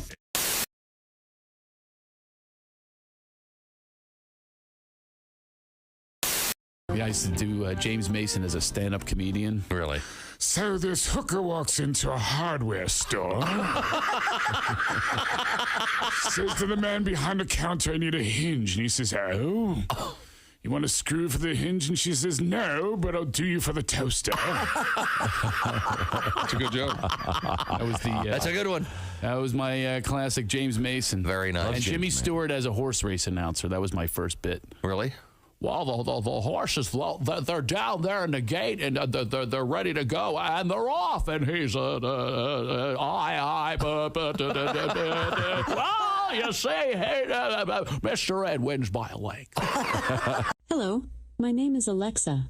Are you looking for Bob and Tom Radio? Well, it's on me. Just say, Alexa, play Bob and Tom Radio on TuneIn. Now, your kids are, 11 is your son, right? Yes, correct. How old's your daughter? 6. 6. Okay, great. Yeah, she still gets away with stuff, probably. 6 years old. She's so funny that I just refuse to punish her for anything. Right. She came up from kindergarten one day and she goes, "Dad, Stacy and I were playing catch and she hit me right in the balls." She only has an older brother. She's only heard that area referred to as that. A good dad would tell her that she's wrong. I am not going to do that. I have chosen to use that to my advantage. She'll be on her first date and making out with some dude and she'll be like, "Touch my ball." Guess who's done making out? Until at least college, because now everyone in high school thinks she has balls. Thanks, Facebook. Best daddy. Come on.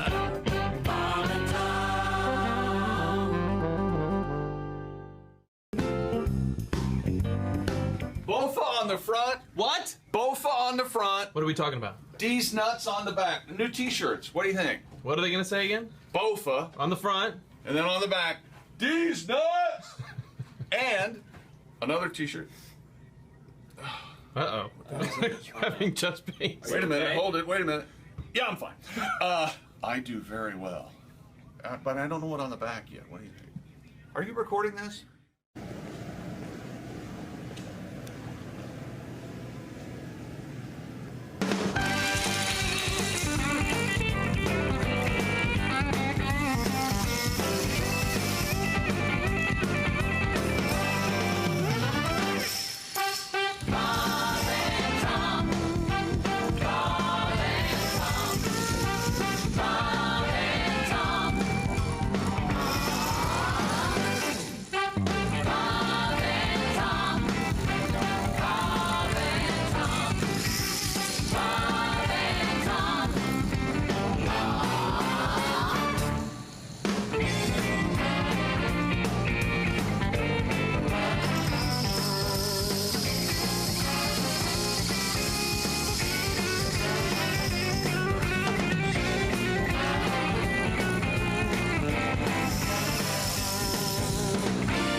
Next June. And that's a look at things you may have missed. More of the Bob and Tom Show coming up. Hey, got a question. What's that? How can I listen to Bob and Tom Radio on my smart speaker? I'm not really sure. Well, why don't we just ask her? Her? Hey, Alexa, how can someone listen to Bob and Tom Radio on a smart speaker? Just say, Alexa, play Bob and Tom Radio on TuneIn. TuneIn? Correct. Alexa, play Bob and Tom Radio on TuneIn. 24/7, 365? All day, every day. Alexa, play Bob and Tom Radio on TuneIn. Pizza Hut, apparently, is going to start delivering cold beer along with their food. No kidding. What? They started the testing beer delivery program in Phoenix, Arizona. And it passed with flying colors. Yeah, everyone did. Yeah. So how do you prove that you're of illegal age? The company told Fortune magazine it plans to expand that. I'd like a large pizza, please. And 40 beers.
this is Augie Smith, and you're listening to Bob and Tom Radio.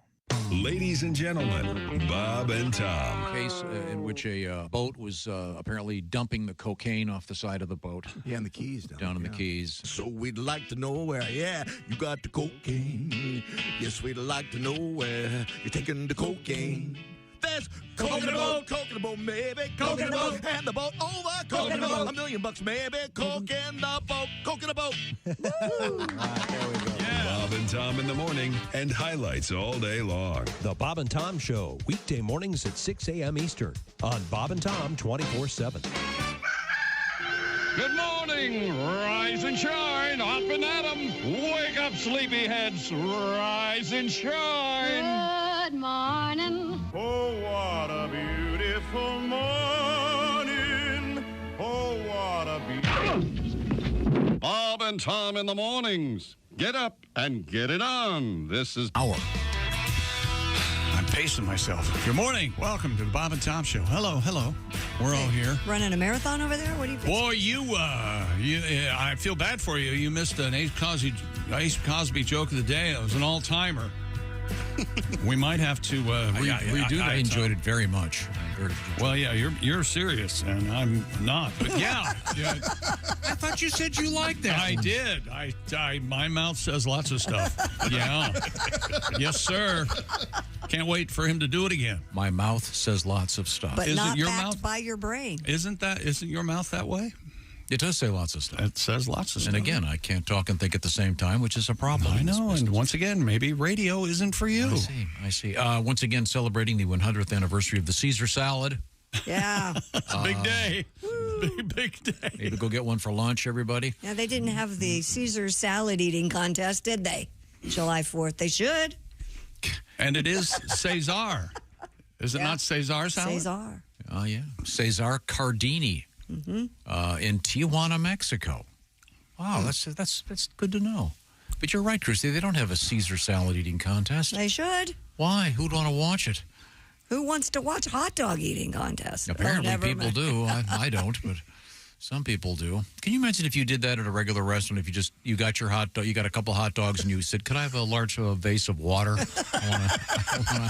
I want to dip my hot dogs in there like Joey Chestnut." It's up to you how you eat your entree when it arrives, right? Mm-hmm. The restaurant can't dictate that. They don't serve hot dogs in enough restaurants. You know that? Think about it. Wasn't it last month, Willie, where a guy at a ball game took a hot dog and took a straw and hollowed it out? I think that was and a couple then of years ago. Drinking his beer through the hot dog. Yeah, we did it here. Yeah, we sure did. Oh, yeah? And it became a thing. Gross? No, it wasn't bad. Yeah, I did it with coffee. Let me tell you something. You suck something through that wiener, and it tastes pretty good. Yeah? Yeah. Oh, yeah. Oh, yeah. Tastes great. Tastes better. Makes everything very salty, I found. Mm-hmm. Add salt. That'll be time. Is there a flavor explosion in your mouth? You know, maybe a pineapple margarita through a hot dog would. Yeah, that was another one of those viral things. Oh, yeah. It was a TikTok video deal. What TikTok? I tell you. It's something else. It is. Downfall. Well, what do you got over there, Christy? The band known as Queens of the Stone Age are going to be the first band to play a concert at the historic catacombs of Paris. I love those guys. The catacombs serve as the final resting place of millions of human skeletal remains. It is the creepiest, most horrifying. Frontman Josh, is it Homme? Said the gig has been 18 years in the making, and the performance will be recorded because obviously they can't fit a lot of people down there to watch it. But why? Because it's creepy and scary. Because there are tens of thousands of skeletons. It's just, and they're like all these skulls on top of each other, all over through the walls, and it's horrific. The photograph they have, there's like 500 skulls just into the wall. You have to climb down this ladder to get down. Oh, it's awful. Does it have a creepy feel, like aura to it while you're there? Yeah, it's got a creepy feel. I'm creeped out just thinking about it. This is the sound of Queens of the Stone Age, I gather. I'm not really familiar with their... Oscar is. They're heavy. What's their best song? I liked it when Jack White was doing some stuff with the band. That was kind of good. But what a nice guitar. Think how that would have sounded with Ronnie James Dio doing the vocal. Oh, it would have sounded.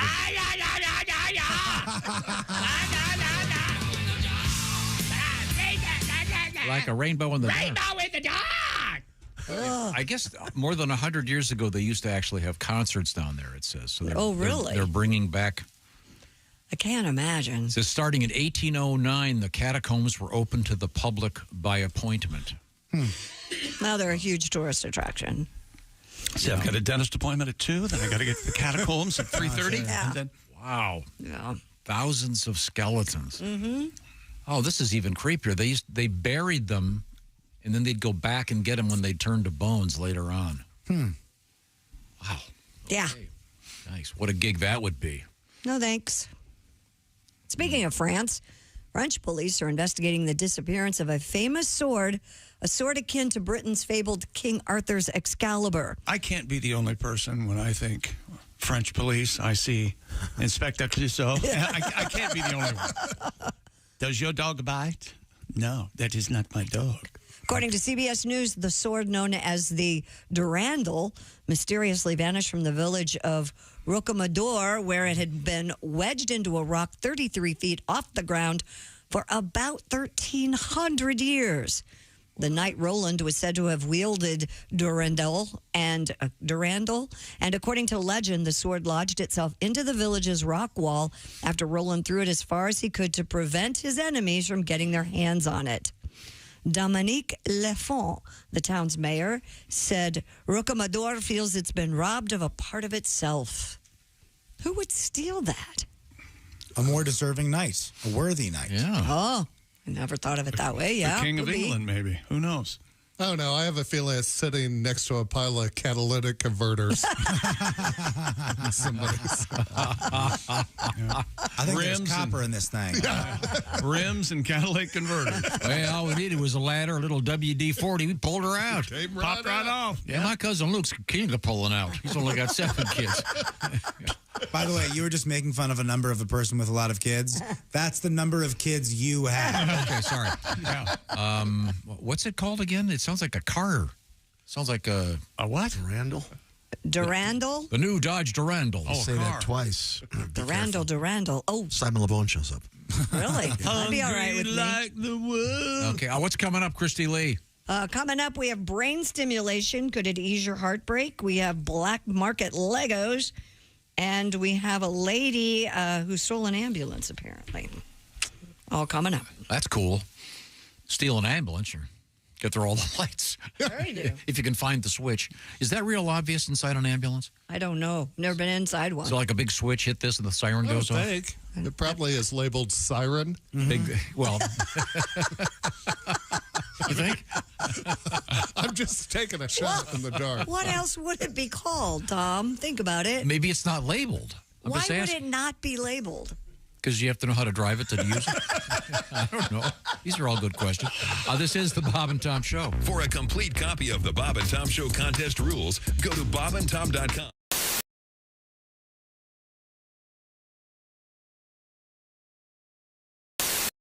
Oh, Christy, we have to head back over to the news desk. All right. Oh, my. What?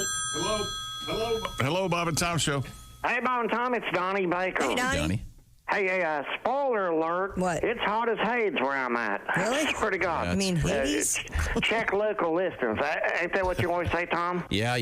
Depending. It's pretty hot almost everywhere. Stuffy dick.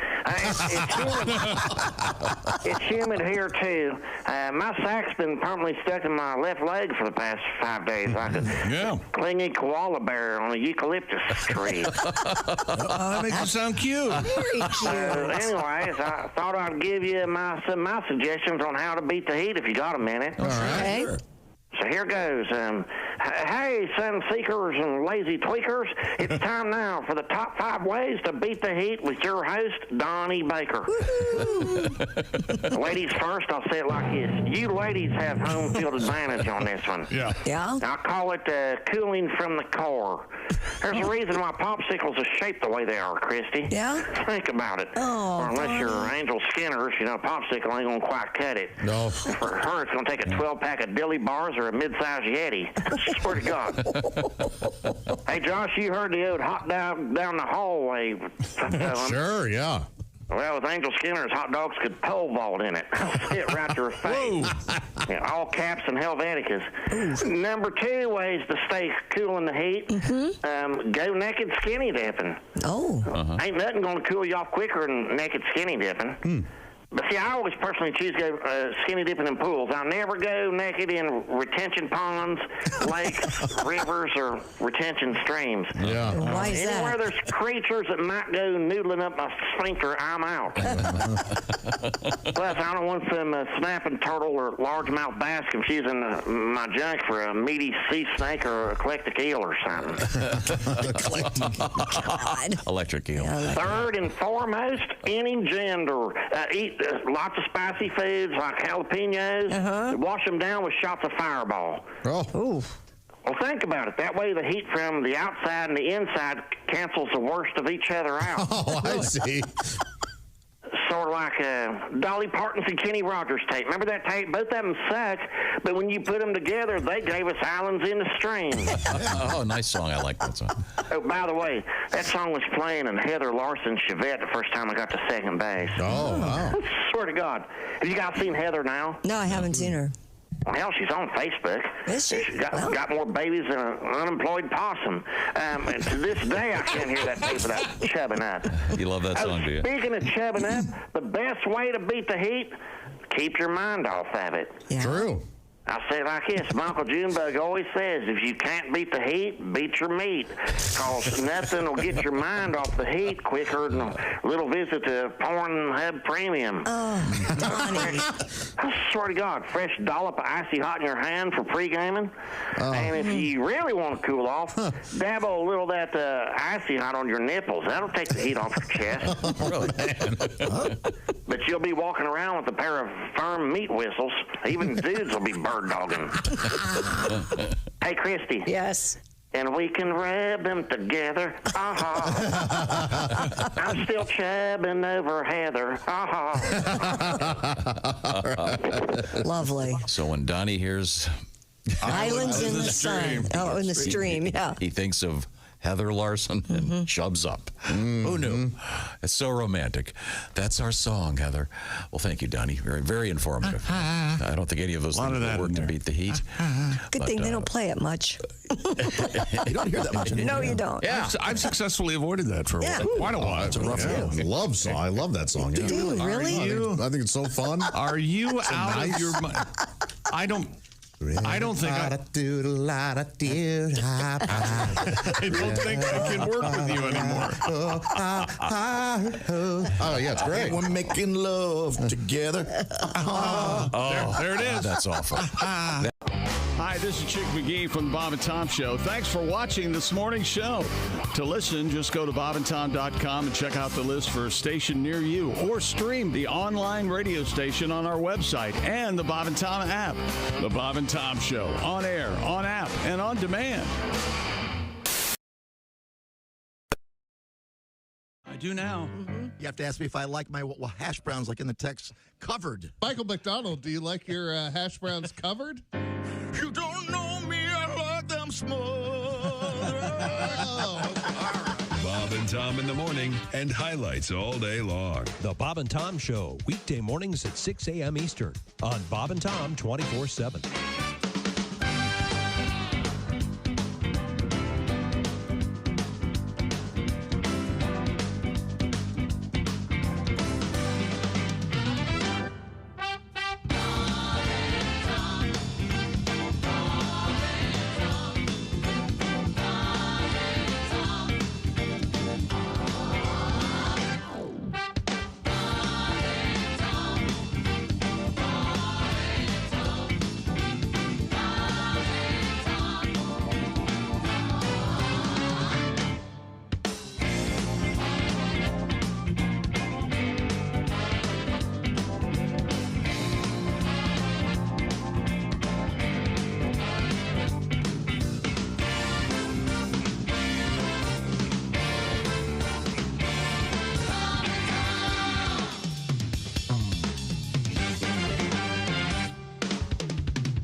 You're listening to Bob and Tom Radio.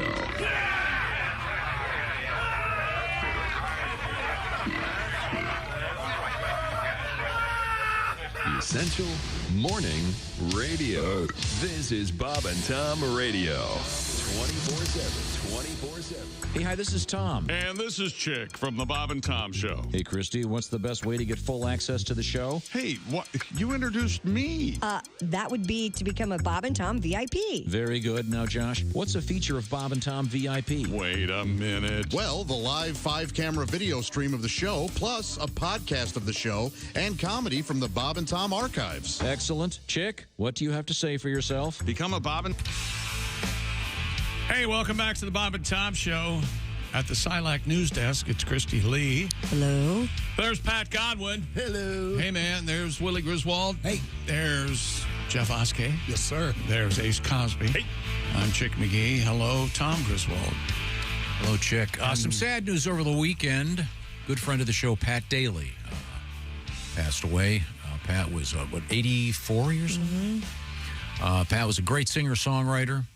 Wrote a lot with Shel Silverstein, wrote a bunch of great songs. Oh, really? Yeah, and he was a big fixture in Key West and a fixture in Put-in Bay. Yeah. And in Lake Erie. And a good friend of the show. But I thought we'd feature a little something that makes you remember what a great fun guy he was. You should have seen me last night when I fell down laughing and I stumbled down a flight of metal stairs. I went crashing through the window at the VFW hall, tumbled over a pile of metal chairs. Then I cussed out my girlfriend, tried to feel up her mom. I wrecked my car, I think I bruised my spine. Oh, you ought to go with me when I go out drinking. Always have myself a real good time. I got drunk and stole this boat out of the Edgewater Yacht Club doing 90 miles an hour up to the bay. I sank her out by Buckeye Point and walked on into town. Tore up someone's flowers on my way. Then I barged into the cruise nest and I threw up on the rug. I slapped that hostess on her big behind. Oh, you ought to go with me when I go out drinking. Always have myself a real good time. I talk dirty to the waitress and I never ever leave her no tip. I leave her all my roaches in the guacamole dip. Oh, you ought to go with me when I go out drinking. Always have myself a real good time. So I'm going out tonight and I'm gonna tie on a good one. Does anybody here want to go out drinking with me? Yeah! Well, I'll take you to this biker bar where we can kick some ass. And a gay bar, we'll get our drinks for free. We'll do shooters of tequila and a case of beer apiece. We'll wash it down with a gallon of cheap island wine. Oh, you ought to go with me when I go out drinking. Always have myself a real good time. I like to shout out loud and moon the crowd when I'm dancing on the bar. Then go out in the parking lot, piss on all the cars. I go out drinking, always have myself a real good time. Oh, give me that wine. Always have myself a real good time. I'm feeling very fine. Always have myself a real good time. Yeah. Pat Dailey. Bravo. Certainly a classic. Now, speaking of Pats, we have Pat Godwin. Yes, we do. Right through the glass there. Hi, Pat. Hey.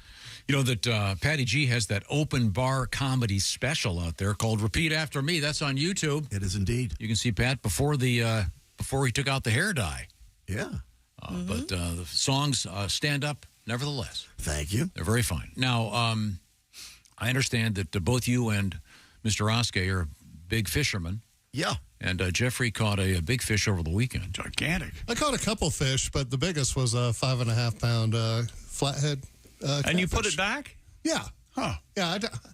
You're not going to clean it and eat it? Nah. I let him go back home. You can get those fillets at Kroger. Yeah. Way easier. Yeah. But you did, you said you caught a bluegill and used that as bait, right? Yes. Caught a bluegill and used that as bait to catch the catfish, and then I caught a couple smallmouth bass. Nice. Now, Pat, you're also a fisherman. Yes. And I love doing it. And have you fished with Mr. Oscar? No, but if I did fish with him, and I do love him dearly, here's how it would go. Fishing with my comedy friend. Jeff and I've been fishing since way back when. Oh, we tell road stories and talk about folks. Real stuff about our exes that we turn into jokes. Yeah, I'm sitting on the dock with Oscar. He caught a catfish, I caught hell, got home too late. Oh, I'm sitting on the dock with Oscar, wasting time. Oh, but what a great day. We're gonna whistle now.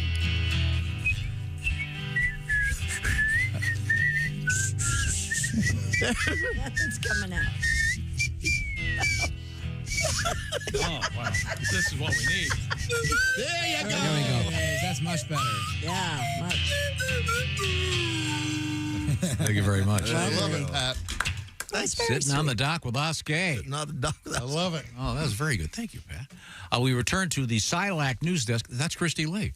Hey, new research out there indicates that electrical brain stimulation can ease heartbreak. For this study, 36 participants with so-called love trauma syndrome, donned a special headset. You mean LTS? LTS. Whoa. Where do they make this stuff up? Love trauma syndrome donned a special headset that stimulates the brain with a mild electrical current. They wore this headset for 20 minutes, twice a day, over 5 days. Researchers found that electric stimulation reduced their lovesick symptoms, including misery, negativity, depression, and anxiety. Yeah, because they don't want to get shocked again. Participants continued to feel relief a month after the treatment ended. Hey, Larry, look, I know you're sad. Just stay there in the bathtub. I'm going to hand you this toaster and turn it on. What the hell? This is crazy. Suggesting it may hold promise for problems involving certain regions of the brain. Well, so this is, if you're sad from breaking up? Yeah. Probably better if they electrocuted the chick that dumped you, don't you think? Or the guy. Or the guy that dumped you, now that you've been dumped, Christy. Does it electrocute you or just stimulate the brain? Stimulates the brain. So it's not like a pain thing? I don't know. Could you feel that? I don't think so. Isn't there a new thing like theta waves or something? You're supposed to listen to that, too. It's supposed to... Theta waves? Theta waves, yeah. Oh, I haven't heard of that. What kind of hippie crap are you talking about, McGee? That's what I tell them in the cult. I get confused. Would you take a fork and stick it on an electrical outlet? I could do that. Would that make you happy? Yeah, well, if it make you happy. Oh, is that right? Yeah. This sounds like pretty hacky science to me. It sounds like something. What were they suffering from? Love trauma syndrome. Have you heard of this, Willie? No. I think it's just a breakup. After a breakup, you're kind of sad, right? Yeah, you're sad, but... Right, but is it a when trauma? we start labeling it... Can be. Sorry, Pat. It'll be okay. Oh, it can be bumpy, sure. Oh, yeah. Oh. But I've never heard anyone... She'll take you back, buddy. You got this. Oh, my God. I mean, if it were a thing, they'd have commercials for it. Hi, do you have love trauma syndrome? Is this how you... if we had to worry about this, there'd be a commercial for it? Yeah. And Not everything's a syndrome. Commercial Stuff's just stuff. Mm-hmm. Life is life. It's not easy. Yeah. Life is suffering, my friends. That's right. Good luck. It's not fun at all, There was some kids. woman last week on Twitter who was mad that she got fired because she wasn't showing up on time for work. And she said that she had some sort of time-keeping syndrome that made it impossible for her to come to work on time. Are you serious? Yeah. And then she was upset she got fired. And it's like, no, you're just late. Yeah. Like, there's no syndrome. You aren't dealing with anything. You're just lazy. Yes. Like, there's you have no sense of responsibility, woman. And the kids were trying to use the crosswalk by themselves. And when the bus slammed on the brakes. It's important for some people to show up on time. Yeah. Jeff makes a good point. I think that there's a group of people who use kind of like therapy words and like medical terms to justify certain things. Exactly. And that doesn't always exist. I totally hear that. Yes. Thank you, Willie. Gotcha. LTS. Do you have LTS? You just got dumps. It sucks. Yeah. Does suck. Get over it. Wear the hat while you do that thing. You go on Tinder. Find Wait a minute. new girlfriend. Hold. There's a hat? Yes. That's what it is. The electrical stimulation hat. Oh, okay. Were you not listening? No. Oh. Yeah. Grab a Fair piece enough. of tinfoil. I'm too bummed It'll work the same. What you should do is grab your Raycon earbuds and listen to those. There you go. Maybe some love songs. Oh, yeah. That always helps. How about that? Put your Raycons in and watch Beverly Hills Cop Axel F. See, he starts out in Detroit, and then some stuff goes on in L.A. His daughter works public defender in Los Angeles. Yeah, that's pretty much the movie, actually. Yeah. You may have heard us talk for quite a while now about Raycon's everyday earbuds. I went out into the world all by myself and found these, 4 or 5 years ago. And believe it or not, they've just launched an upgraded model of the best-selling everyday earbuds. As if they weren't swell enough already, Raycon's upgraded everyday earbuds now have active noise cancellation, gel tips with an ergonomic design for perfect fit, and multi-point connectivity that lets you pair with 2 devices at once, plus quick charge function and weatherproof and sweat resistant. And we all recently got our everyday earbuds here. We got some swell colors, too. Christy got the blush violet just in time for her trip to wherever the hell she's going. I got the forest green. Tom got the royal blue. And, of course, Josh Arnold got the classic black for evening wear.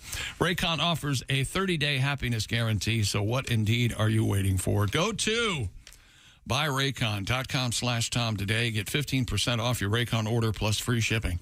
15% off and free shipping at buyraycon.com/Tom. That's buyraycon.com/Tom. Thank you very much, Chick McGee. Coming up, someone stole an ambulance. We'll see what happened. This is the Bob and Tom Show.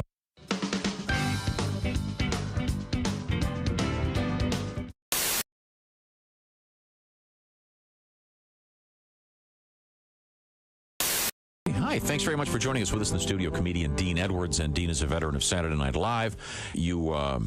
I know that you mentioned you didn't mention you did a great Chris Rock, dead on Chris Rock. Yeah, I did a little bit of Chris Rock. Have you worked with Chris? Yeah, well, you know, Chris and I, being both SNL alum, it's funny because I used to see Chris in the clubs all the time.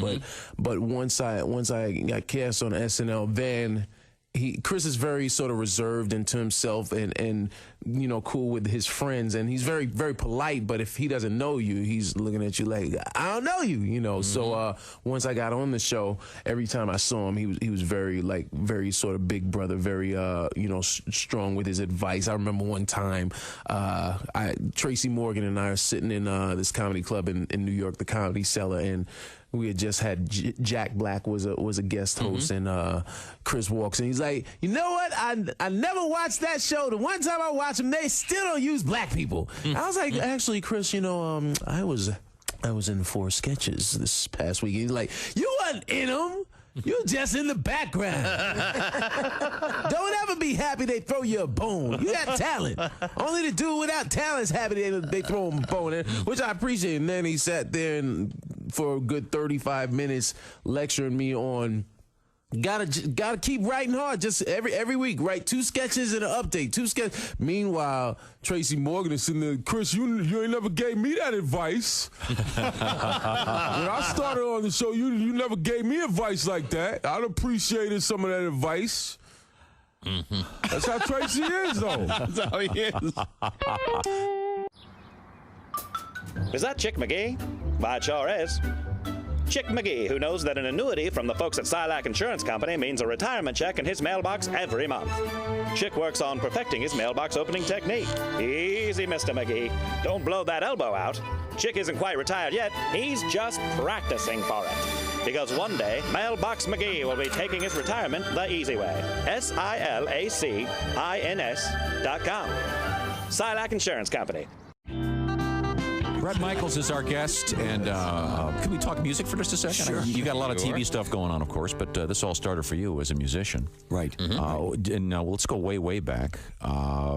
Very first band that actually had a gig that you were in. That was Laser. And let me explain the ridiculousness of the comedy of errors that is my life. We decided we wanted the AC/DC Lightning Bolt / Kiss Z. It was like an S. So we were Laser, LAZER. Right. Then we had no money for a backdrop like Kiss had, right? So we decided we took one of the old school, I'm going way back, old school bed sheets. You remember they used to make those 3D looking bedspreads that have like a tiger or a, so we had the band Laser with a tiger backdrop. That was our backdrop. And then we went to Chess King, where we bought. Love it. Yes. Chess King. Are they even still around anymore? Now wait. I'm going back a few years. I know you are. I got our members only jackets, and we stopped into Chess King at the Capital City Mall, and they only had 3 of the 4 aluminum foil looking members only chromish jackets, and 3 of the 4 members had to walk around with it, and the other member, the drummer, was left out, and then we would change off the jackets. And we had our first gig in Marlon, or my friend Marlon Eon's basement, charged 25 cents, and about 6 of the neighborhood kids came down, and we played a couple Kiss songs, and then what we didn't know, we just put the record on. And played along. We played along. Like, we don't know all of this song. We had the beginning of Rock and Roll All Night, and we referenced the album after that. Look at that. Great. Laser. And may I ask what particular hair configuration was happening for you at that point? It was, again, a combination of awful. We hadn't gotten that far. A combination of awful and what? We hadn't gotten the other part. Yeah, no, it wasn't good. I know that a little bit.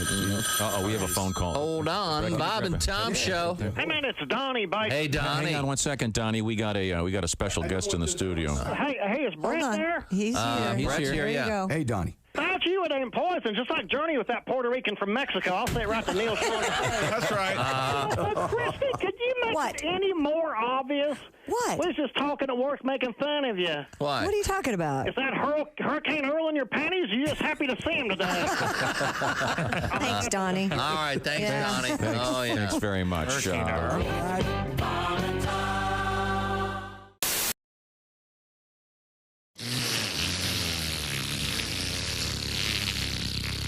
They put the F in professional. Hey, Chick, you've heard about this thing called an annuity? Sure. Do you know what they are? Not sure. Actually unsure. Well, Mr. Unsure, annuities ensure that you'll still have income even after you retire. Kind of like getting a paycheck for not really working. I like that deal. Oh, yeah, that's obvious. Hey! So, to get started, here's the name you need to know. Silac Insurance Company. Silac? Yep, Silac, S-I-L-A-C. Living longer requires more than just Social Security. Agreed, but I'm still unsure. Hey, Silac's annuities help protect the unsure against financial risk to their retirement savings. Down market? No problem. An unexpected health issue? Not an issue. Your annuity is flexible because life isn't predictable. Silac, huh? Fly-by-nighters? Nope. The company actually opened during the Great Depression. Back then, they were on a mission to help people when people really needed the help. So signing up going to be complicated? Silac makes getting an annuity clean, simple, and... Right now.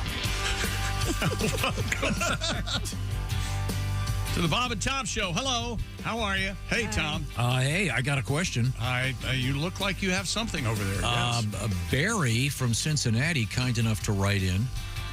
He goes, today's joke of the day has taken over the #1 slot in the all-time Ace Cosby joke of the day. In first place for the last 367 days. Was? I don't know if I want to give it away. The joke about the Navy. Do you remember that? Yeah. Scandinavian. There you go. He just gave it away.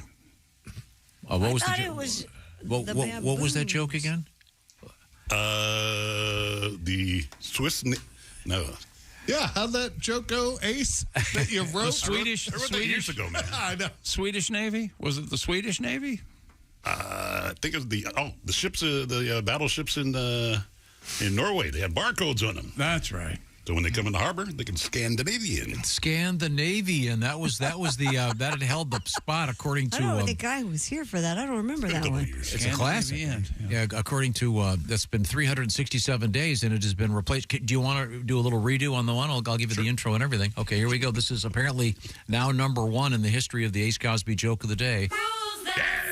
What poor bastards keeping track of?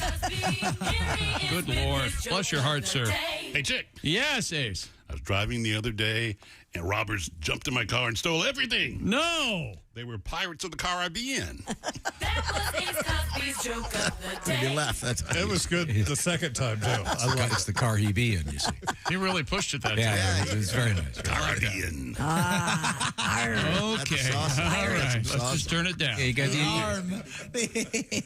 gave it that little extra bit of sauce. Thank you very much. Well, thank you, Barry, for keeping track for us. It was good to know. Barry, buy some Legos. Maybe put a bunch of those together. How about that? Would that be fun? Okay, thank you.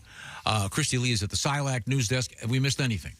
Authorities in Florida say a woman led sheriff's deputies on a chase in a stolen ambulance. The Lee County Sheriff's Office said the woman had taken the empty ambulance from a children's hospital in Fort Myers. Deputies responding to the call tracked the suspect to a gas station, but she fled the area when confronted by officials. A helicopter followed the 30-year-old as she continued to drive recklessly through the city. She nearly flipped the ambulance over before deputies closed in on her and took her into custody. She now faces several charges, as you can imagine, including grand theft of a motor vehicle, leaving the scene of a crash, fleeing and eluding, and theft of emergency equipment. Yeah, and one hell of a hospital bill. Yeah. That's going to be like $80,000 worth of ambulance ride she just took. Yeah. Yeah, and would have been somewhat ironic if she had needed an ambulance and they didn't have one handy because she'd stolen it. I don't think you should get charged for fleeing because you're already breaking the law. Of course you're going to flee after that. You can't get in trouble a second time. Of course she's going to dip when she gets confronted. Yeah? Of course. I'm just saying, if you're going to steal an ambulance, when someone confronts you, you're going to flee. Right. Don't get her in trouble for fleeing. The first thing, you get in trouble one time, but not for the fleeing. Oh, it's kind of like a double jeopardy type thing? Yes. Okay. That's what I contend. Stealing it from a children's hospital. Yeah. Oh, yeah. It's about time someone put all those sick kids in their place. What a horrible human being. But again, you're going to flee when you do something terrible like stealing from a children's hospital. You've already committed. We shouldn't be able to charge her twice for that.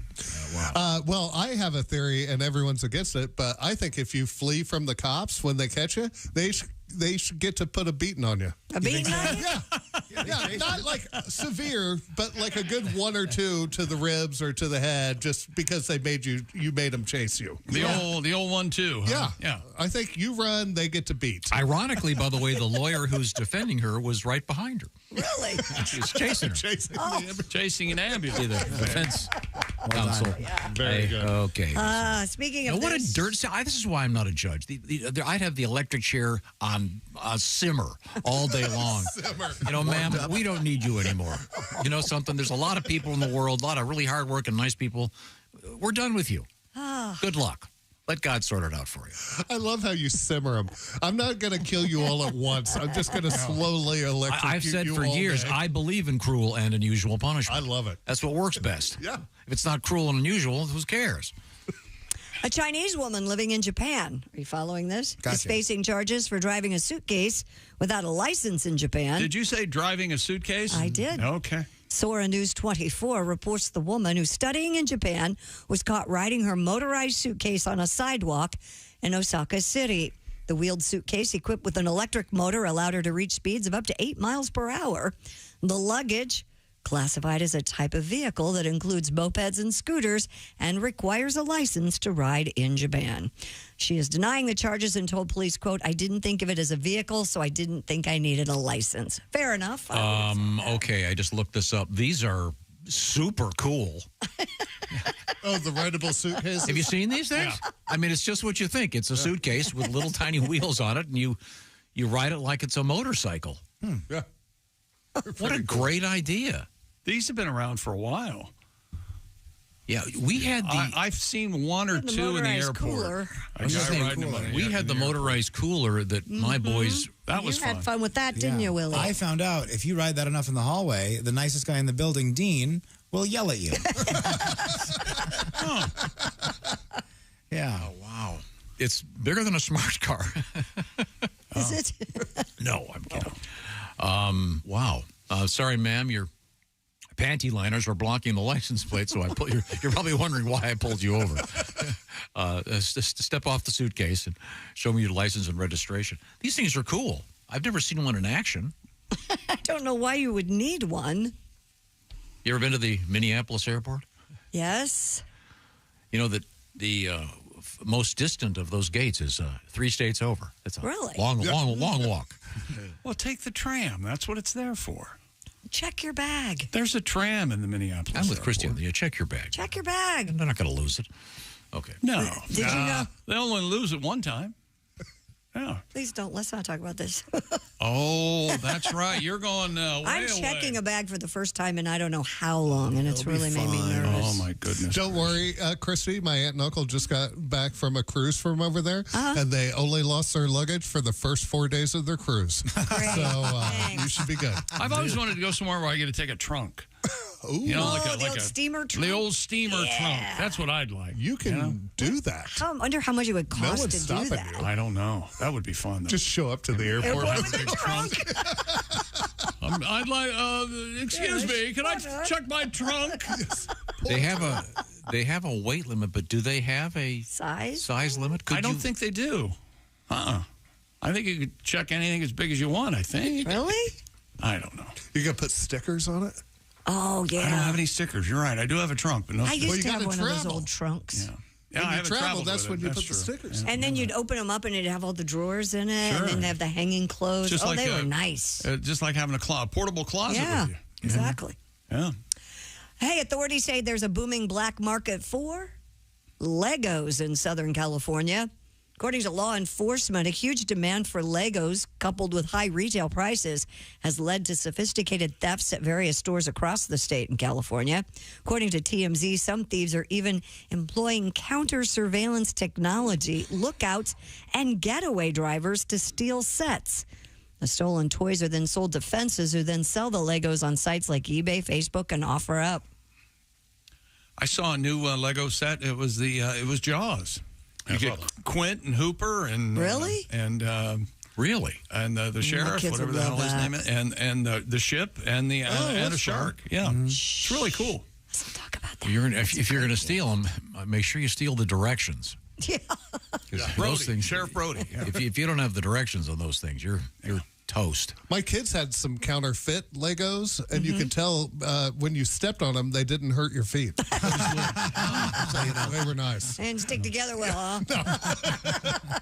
In upstate New York, U.S. Customs agents seized nearly 1,500 toys that violated federal safety requirements.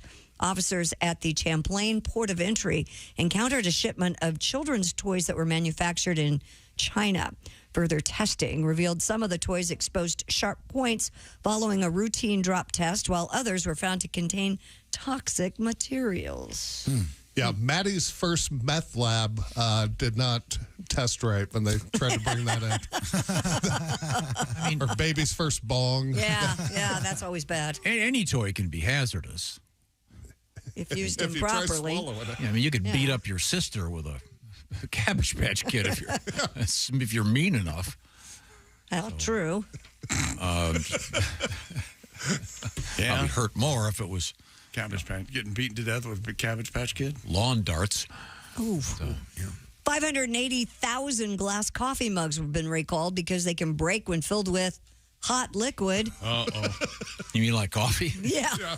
According to a notice from the Consumer Product Safety Commission, Declan single-wall glass coffee mugs were recalled after dozens of burn and laceration injuries were reported by consumers.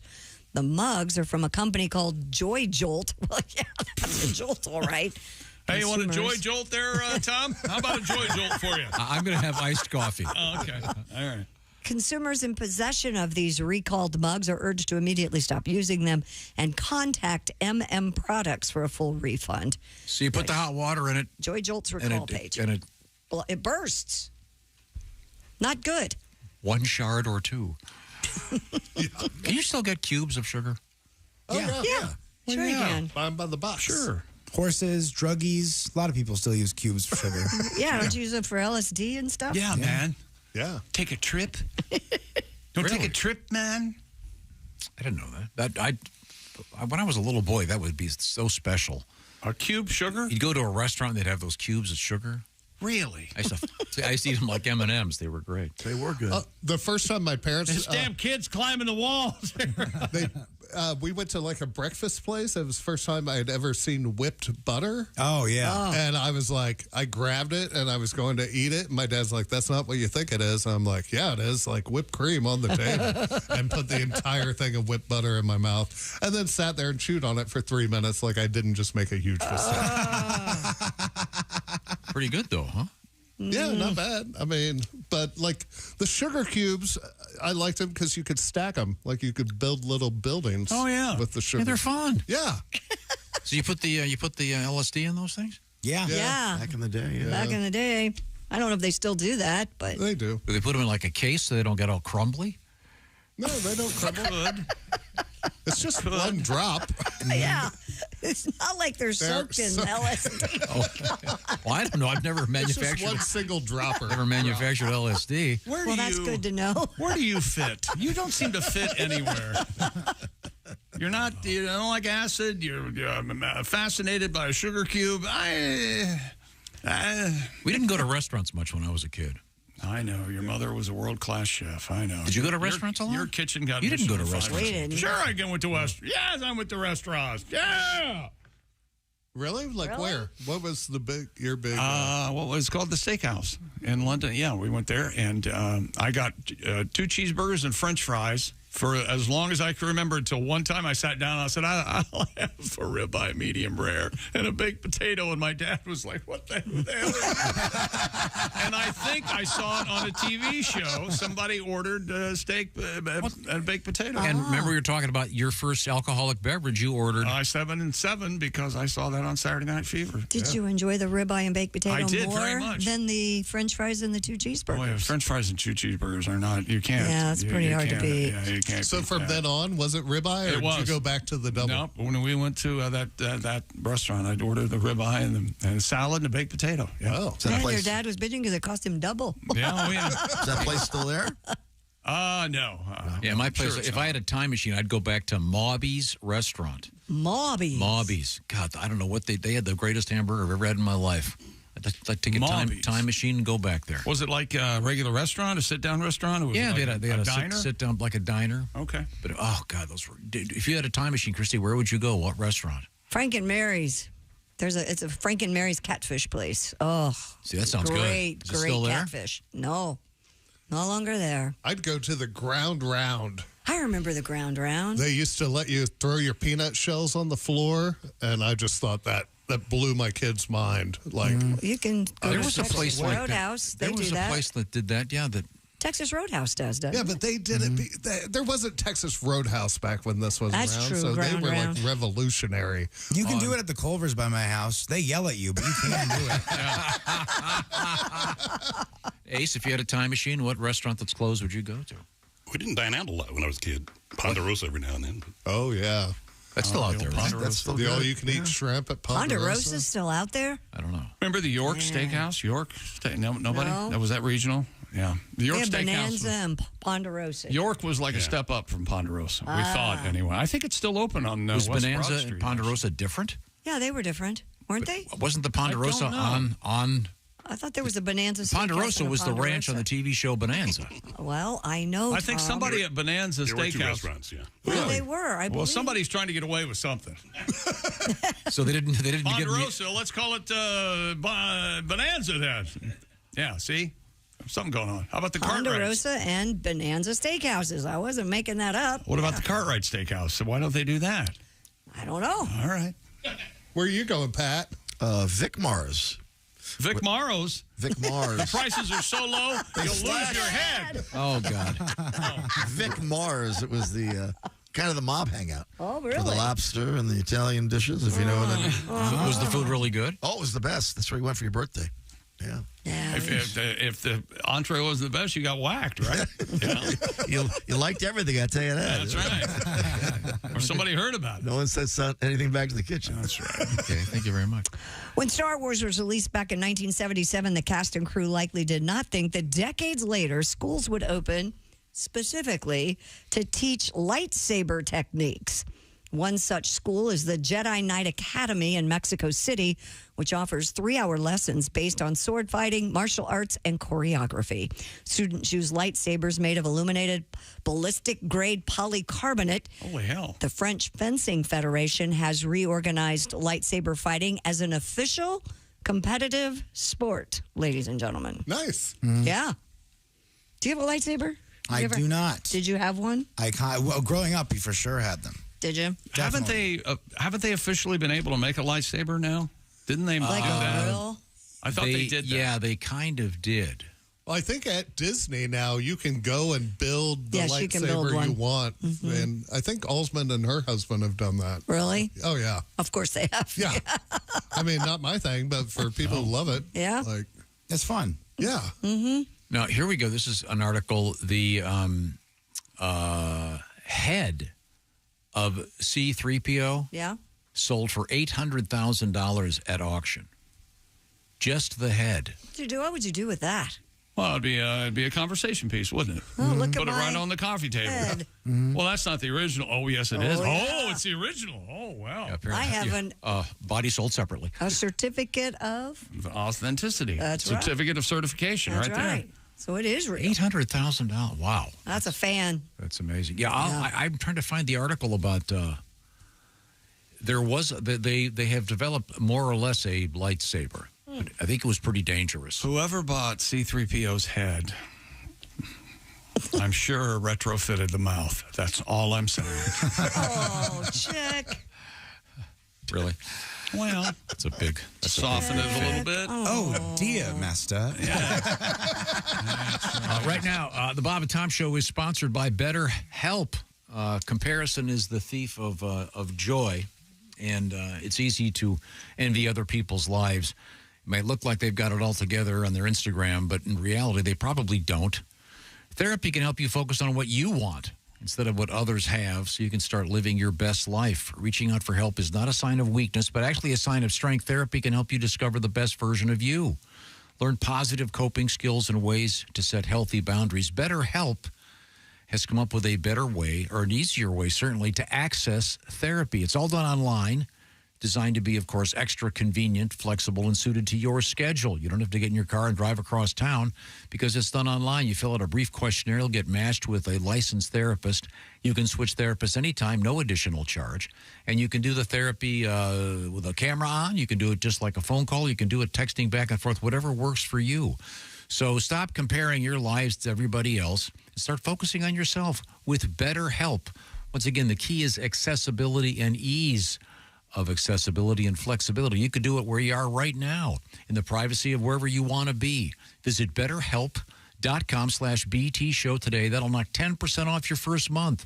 Remember that code /BT Show. It's BetterHelp, H-E-L-P, BetterHelp.com/BT Show. We're coming back with our history lesson. This is the Bob and Tom Show. Thanks for listening to the Bob and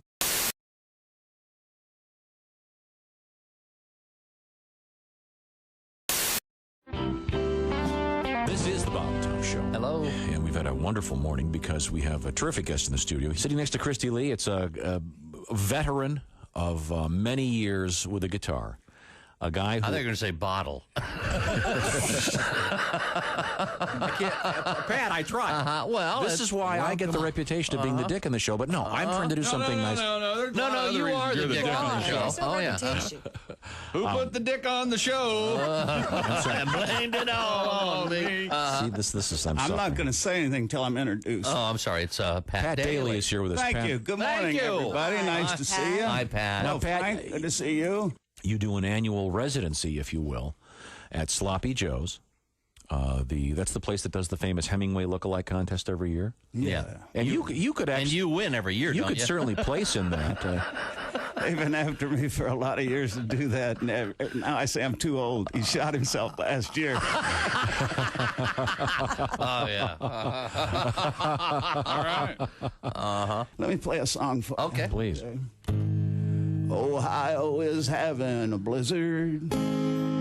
Missouri is having a flood. Oh, I can't read the paper. It's too small. Must be the martinis. Okay. Where's that music stand? Would you like chicks Okay, readers? here we go. You want my cheaters? Okay, let me start over. Okay, Ohio is having a blizzard. Missouri is having a flood. Most of the South is having a drought. And Malibu's having a slide in the mud. San Francisco is having an earthquake. They say she won't last through the year. The whole country is reeling in recession, and I'm having one more beer. Oh, I'm having one more cold one till the news and the blues disappear. The world's on the brink, but there's time for a drink, and I'm having one more beer. Okay, yes. My sister is having a breakdown. My son is having a toke. My dad is having his old emphysema, and I feel like having a smoke. My buddy is having a sexual crisis. He's smiling at me kind of queer. Uh-oh. My secretary's having her pregnancy test, and I'm having one more beer. I'm having one more cold one till it all hits the wall and disappears. My wife's having fitsin' and cat's having kitsin', and I'm having one more beer. My daughter is having her nose pierced. My mom is having her butt tattooed. My brother is having an affair with my wife. Uh-oh. Guess who's the one getting screwed?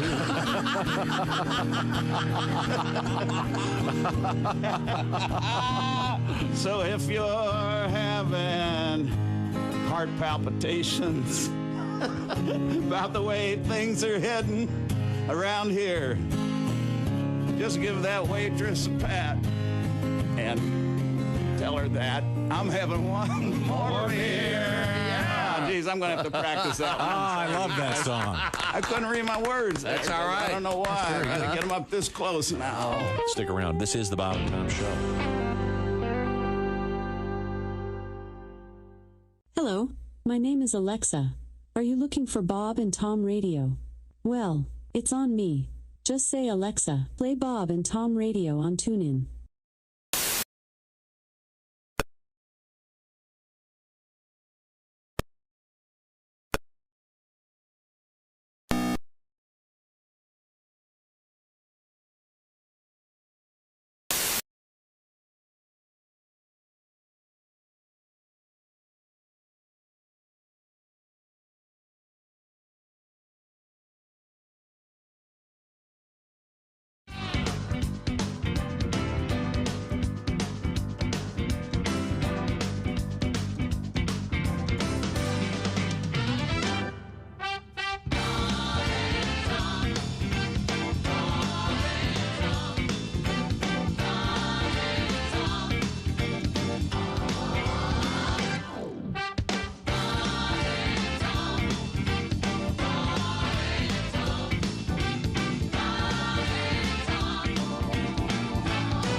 Bob and Tom. 24/7. Oh, yeah.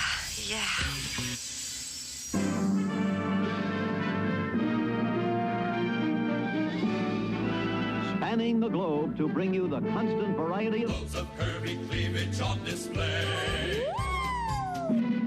The thrill of victory and the agony of defeat.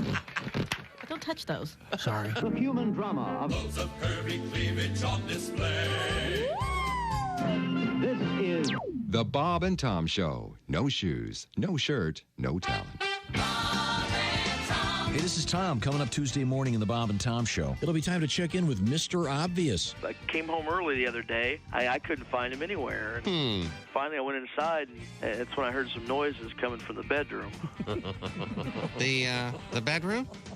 That seems like an odd place to be working on your deck. That's Tuesday morning in the Bob and Tom Show. The Bob and Tom Show, weekday mornings at 6 a.m. Eastern on Bob and Tom 24/7. Wait. All right.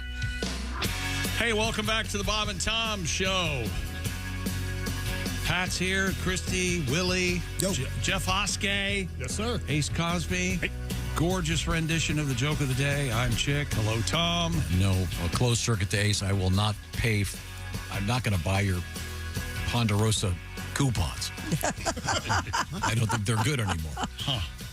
No, it's hard to find a Ponderosa these days. Do they still have some of them? I don't know. Do they? I don't know. Oh. Steak and a baked potato for lunch, I'm thinking, though. Sounds good. Kick it old school. Time now to review Is that right? What happened in history. Is that right? Time now for Today in History. July 8, Tom, what do you got? Got a birthday for starters. 1831. Do you know who John Pemberton was? Oh, yeah, Coca-Cola guy, right? Very good. Sure. Look at the brain on you. Credited with being the inventor of Coca-Cola. Yeah. The good stuff. I'm very impressed. You're a Pepsi guy. That really impresses me. Sure, it's interesting. Actually, full disclosure, if you spend any time at all with Tim Wilson, let alone the amount of time I spent with him, that's true. You hear about John Pemberton inventing Coca-Cola in Columbus, Georgia, okay? You really hear about it. Origin story. Yeah. Okay. Would you rather hear that story or the one about Ted Bundy sneaking out and killing somebody? Yeah. I'm not sure. There are so many different choices you can go with Tim. Yeah. Okay. This is an easy one. I'll give it to you, Oscar. Perfect. I'll miss it. Born in 1838. What did this guy invent? Ferdinand von Zeppelin. Take your time. Take your time, Jeff. Yeah. Could be a trick. Cashmere? Yeah. Very funny. He was John Paul Jones' father. Zeppelins. Yeah, the so-called rigid dirigible. Oh. You're going the flaccid dirigible didn't go very well. You're going to go dirigible. Do you go dirigible? I go dirigible. But you're going to... You say dirigible, I say dirigible. He didn't even hear it. I know, we're having fun. Yeah, I know. The other one blew up. We know. It's not funny. Say that. I lost some relatives on that Hindenburg. Oh, really? No. I'm so sorry. What, Pat? I lost relatives, too. On that. Oh, my God. That's not what I said. Screw all of you. Do you remember my idea years ago? When they first came out with Viagra? Oh, yeah. I wanted to do the Viagra blimp. Not again with this. This is genius. And then as people walk into the game, not genius. The thing's flying around like a traditional blimp. Yes, it's level. And then it gets much like an erection. Then Wouldn't that be amazing? Then you move the ballast, and it's pointing at... I'm a grown man. Talking like that to another grown man. At a 45-degree, it'd be huge. You can't do that. All the people will fall to the back of the ship. Yeah. Yes. No, you have them. You have the ship on. I mean, the chairs are like captain's chairs. They're on like... Oh, they have chairs in there? Terrified of No. I thought they were just How many blimps have you been in? Like one, I think. I was on the Diet Pepsi blimp. I was on the Fuji blimp. There aren't any chairs in there. Yeah, it's quite hard. I've heard blimping ain't easy. That's right. There's summertime. Look at him. There's a proud daddy right there. Look at him. Summertime and the blimping ain't easy. Trying to work this morning. Easy. That's right. Trying to work. It's hard with the defense. Oh, boy. No joke. Yeah. Ferdinand von Zeppelin. And that without that, we wouldn't have... Led Zeppelin. Led Zeppelin. That's right. They would have had to call themselves something else. Is there a cover band, do you suppose? What do they call it? Like a cover band of Zeppelin called the Rigid Dirigibles? There should be. Never mind. Is John Paul Jones dead too? No. No. No. So three of them are still alive. Yeah, of course. Well, I don't know what the problem is. Well, they get back together. Why don't they get back together for a Dave couple? Grohl can pay drums. They're doing their own. Would you? I'd buy that on pay-per-view. Yeah. Hell yeah, you would. See those three guys in Grohl? Come on. That would be good. Are you nuts? Dun, dun, dun, dun, dun, bum, bum, bum, da, da, da, da, da, da, da. You're not telling me you would have a party? Sure. Hell yeah, you would. Okay. You know who we have to leave this with? We have to leave with Grohl. Grohl will make it happen. Yeah. How do we get to Grohl? I hope he hears this. He's a very nice guy. Let's get to Grohl. Just got his We can book. get to Grohl. Now, this is interesting. Who's going to get the ball rolling? Happy birthday to John D. Rockefeller and Nelson Rockefeller. Anybody know the name of the woman he was with when they found Nelson Rockefeller dead? Yes. Do you know it, Chick? Megan Marshak. Very good. Look at you. Oh. Yeah, she wrote that book, How Do You Dress a Dead Millionaire Before the Cops Get Him? You guys have a lot of passed history away in the together, saddle, and Megan had to put his clothes on him. Urban legend. Let's see. He was a wonderful statesman. Ace, here you go. This is for Happily married. Damn right he was. Wasn't his wife named Happy? Yeah. Yes. Happy Rock. That's hard to live up to. Happy. Yeah. I think that was a nickname, though. I don't think that was her name. Look that up. I'll look it up. How was she at the funeral? Not happy. No, she was happy. Ecstatic. Bastard. Let's see. This is for you, Her name Ace. was Margaret Large Happy Rockefeller. Happy. Margaret Large Happy. Yeah, Happy was her nickname. Margaret Large Happy. Rockefeller. Happy How do you was in spell quotes? large? Okay. Large. That was her name? Her middle name. It must have been her maiden name or mom's maiden name or something, maybe. That'd be rough going. Either that or she was real fat. One of the two. Oh, actually, I'm wrong. It's Margaretta Large. Margaretta. That sounds like something you order. I love the Margarita Large. I'd like the Margarita Large. I can't possibly order. Salt on the rim, of course. Yes. It's just grande, we say here. It's Margareta now. Large Margareta. Wasn't she one of the swans? Christy, this is for you. Go ahead. 1934, happy birthday to the guy who had the hump in Young Frankenstein. Who was it? The guy that had the hump in Young Frankenstein. And the GoFundMe eye. I know who it is. Gene Wilder? It's Marty Feldman. Yes. Oh. The great Marty Feldman. Friend of the show on 1949, happy birthday, Wolfgang Puck. He's a chef. I know him. Canadian hockey player, of course. Happy birthday, Kevin Bacon. Bad very guy. nice. Bad guy in the new Beverly Hills Cop movie. Bad guy alert. He's the bad guy? He has a Bad fun guy. Instagram to follow. Okay. And on this date in 1913, the patent was issued for Alfred Carlton